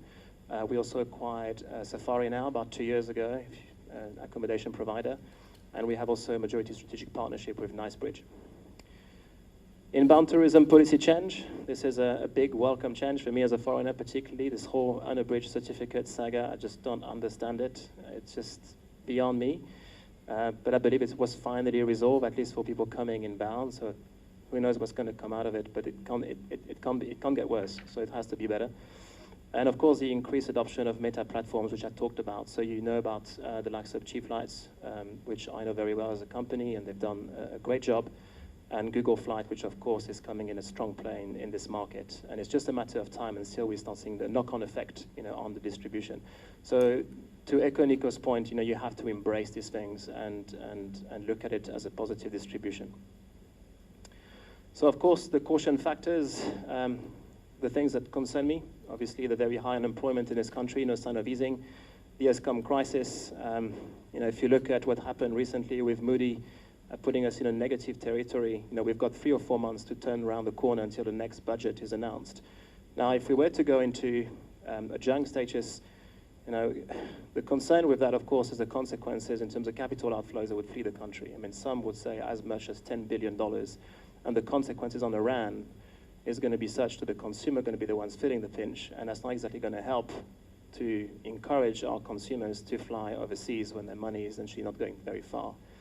And as a company, if you look at what TravelStart does, I would say 80% of what we sell online in terms of the flights is fully domestic, 20% international. And of course, international for us is a vital part of our ecosystem because this is where we're going to be able to provide additional product and ancillary services, whether it's an insurance product or whether it's a bag or whether it's a meal, all of the services that you may want to consider when you're going long distance. And the propensity or the likelihood of attachment on the short haul, of course, is going to be much lower than on international. So the macro picture for us in South Africa is very important, and we've seen from the beginning of this year that international has definitely been under stress. Initially, you think, is it a TravelStart issue? And you start realizing, speaking with your peers, that this is obviously a much broader issue. Owning supply and customer experience. So for us, the key differentiation has to be customer experience. When I started in January, we were sitting on a very big problem, and being very transparent and candid with you, the service of delivery and our customer experience at the call center was atrocious. We had a 39% answer rate on the call center. We had backlogs on emails as much as 3,500 emails. We had issues on active management and leadership. And it's amazing how small things can make a big difference. So we had to really work on this for the last 6 months. And we've really turned around the corner, and it's incredible. I mean, you can even check on Hello Pizza. Now this is the be-all and end-all of customer experience in terms of benchmark, but it'll give you a glimpse. And you can literally go back in time and see what people were saying and what they are saying now. And ultimately, all we changed is a series of processes, better technology. We're now using Zdesk as a ticketing system. And just pure better active management for operational agents, which is a very hard industry to be in. There's usually very high absenteeism rate in call centers. And we're trying to do small things to incentivize our agents to essentially really place the customers at the forefront. And it's working, so we're very pleased with that. The supply, I think I touched base on this. You know, we are very excited by some of the technology advancements that are currently being under wraps, and we will be revealing that in the next couple of weeks, hopefully, which will allow us to better determine the best price at the right time, 24/7, in a dynamic way. Now, right now, the industry, at least in South Africa and even in Africa, can work in a very manual way on how you essentially price. Now, we want to be able to take data from outside, but also from within, and historical data, supply and demand, to know, based on this particular point in time, the destination you're looking to essentially book should be priced at price X. And there are machine learning and data that can do that in an automated way. And it will essentially also minimize the amount of human errors that would otherwise happen if you were to do it in a manual capacity. The recent acquisition of Club Travel is exciting. Club is a business that has done extremely well in the corporate sector, and we are obviously very leisure. So strategically, the fit is great. They also have a company called FlightSight. I don't know if you heard of it, but FlightSight has done a great job in the partnership stream. So what these guys did is saying, we're going to own financial services, we're going to have one client. And they went with Investec, the Travel by Investec, inspired by FlightSight. And they went to retail. And now they have the exclusivity partnership with Pick n Pay. And they went into comms and high tech with Vodacom. And then they went into media with Travel24. And so these are partnerships that are very strong legs for us. They open doors to additional segments, because through Pick n Pay, you may know or not know that you can actually book a bus. So for me, ground transportation is very exciting, because the size, or the addressable size of the market for people that have the propensity to travel by bus in South Africa and beyond is much greater than flights. So we're very excited by that, and we're looking to roll out the bus services on TravelStart in the coming weeks or so. And of course, the ability of modernizing some parts of Club Travel through the technology, the TravelStart being much more online and Club being much more offline. So to conclude, the travel sector offers plenty of growth prospects in South Africa. We're very excited about what's coming. We have to diversify our revenue streams by providing more services to our customers. Ultimately, the customers come first, so the experience is what we're trying to really focus on. The hotels, the ground transportation through buses I just mentioned, and additional ancillary products. The increase of meta platforms will provide definitely additional opportunities for disruption and distribution. So we're already on Google Flight, and we are testing that platform for the last couple of months, and it's starting to bring some good results. And of course, a big, heavy focus on the customer to retain competitive advantage. I don't believe that technology can disrupt everything. I still believe that the human interaction touch point is fundamental in our business, and we've proven that times and times before. And whilst there are new entrants into the marketplace, let's not, I think, underappreciate the importance of the local know-how, the understanding of the local culture, which is something that TravelStart has been doing, obviously, for many years. So in short, I'm positive. I hope you are as positive as I am about the future of this country. I think we need that to bring some color to the Rainbow Nation. And if you have any questions, I'll be very glad to take them now. Thank you.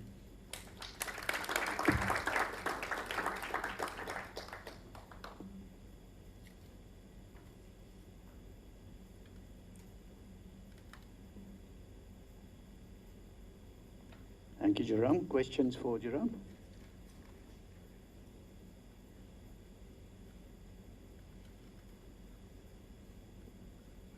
Thank you very much for your presentation, Jerome. Very informative. And it's good to see that you are looking at all these ways to garner more customers.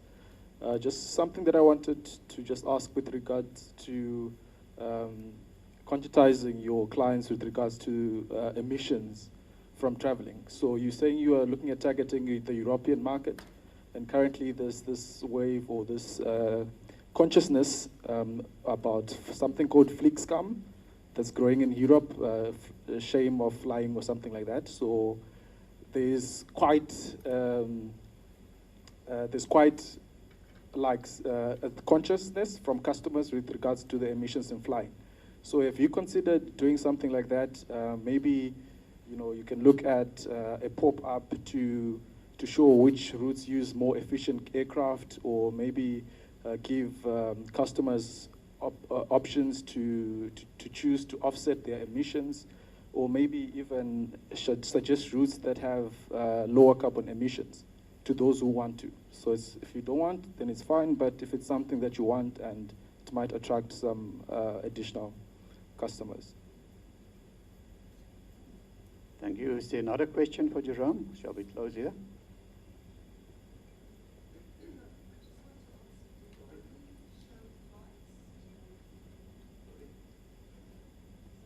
When you search on TravelStart, so it's a destination flights, not accommodation and all the other add-ons. It's purely flights, and you have to book immediately. There's no reservation option, or is it?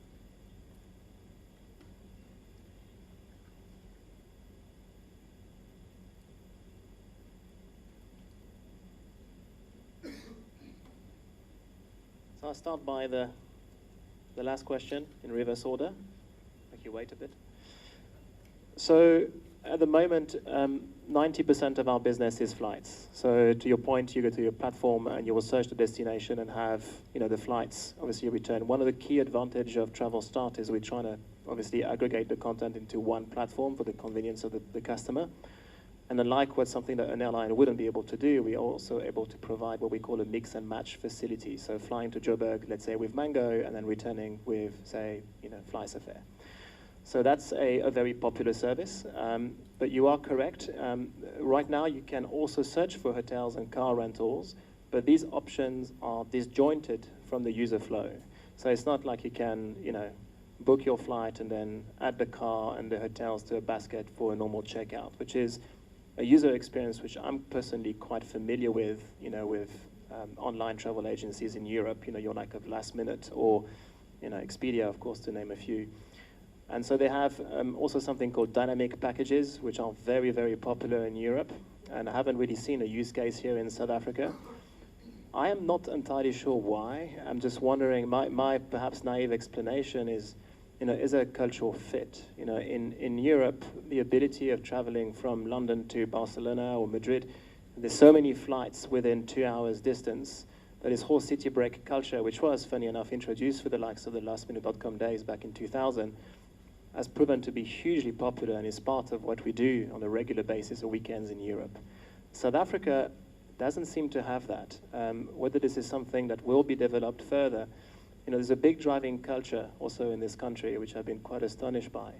So I think for us, it's much more about the flight experience and then providing post-transactional services. And thanks for booking your flight to Durban.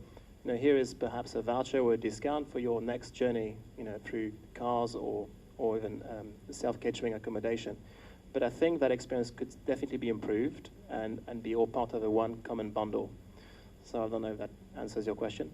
For the first question, the short answer is no, we do not provide services like that, but you've just given me an idea on how we could add that as a product for our consumers, so thanks for that. So that could be an additional thing that we do. But the reality is we plug with the airlines. So if the airlines are offering these type of services themselves, those products could be made available to us through the GDS. Pretty through Amadeus connection, we can start offering that to our consumers. The reality is there are so many things you can offer to a consumer beyond the flight. I mean, Ryanair was one of the pioneers in the ancillary revenues, and they made a killing in that space.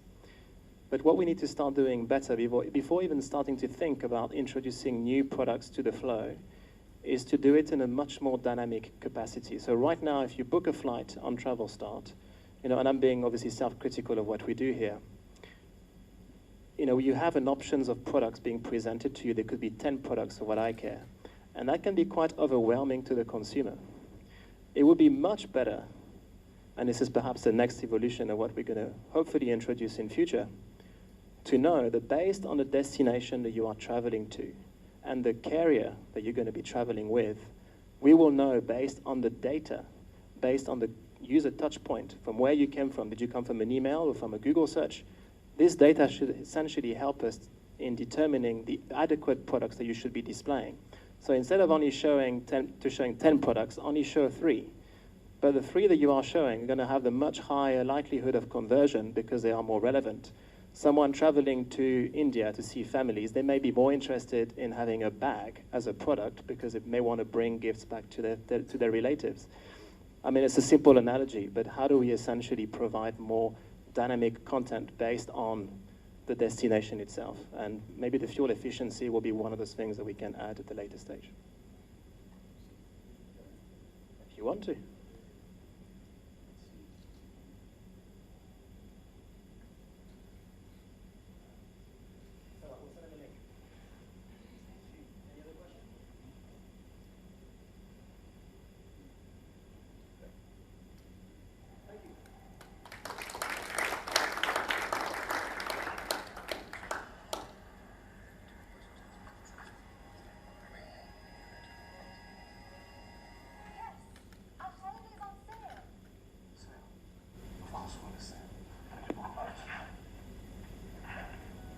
Don't do it the hard way. Travel smart with Travel Start. Book and save now with this week's birthday flight sale from $199. Travelstart.co.za. Travel made simple. So, if you can agree, best ad ever. So one of the things that we've learned a lot about campaigns, and I would love to share it with you because, you know, there's nothing groundbreaking, but it's amazing how, you know, we tend to get lost in the noise and trying loads of different experimentation. So when I started as a CMO, we were trying to do so many like different campaigns, and, you know, there would be different messaging based on the destinations, and that would only be redeemable based on X, Y, and Z. There would be loads of terms and conditions apply. And for us, what works the best, of course, is the simplicity of the offering. So one particular price point or one particular discount across any destination, any carrier, any time. So the easier the messaging, the better, because of course consumers know exactly what to look for. Otherwise, you're going to have operational backlash. People calling your call center saying, "Well, you said it was, you know, $199. I can't see the flight, and, you know, it's misleading advertising." And so you really have to think about what the customers will essentially do when they access the website. Just assume they don't even know how to click. You know, you'll be surprised by the level of sophistication today in consumers' mind. So the simplicity of the messaging, the better in anything you market, and that applies in flights and any other product. Smart Travel Start. I've got it. Thank you very much, Gerard. The owner will hand out a little gift of appreciation. Right, it is now time that we say goodbye to the online viewers. Guys, thank you very much for following us, and we see you again on the 5th of December. We're going to have an event in Johannesburg all about future mobility, and we're going to have a lot of executives under one roof that day. So hopefully you will follow us that day as well, or even attend. Thank you very much, and goodbye.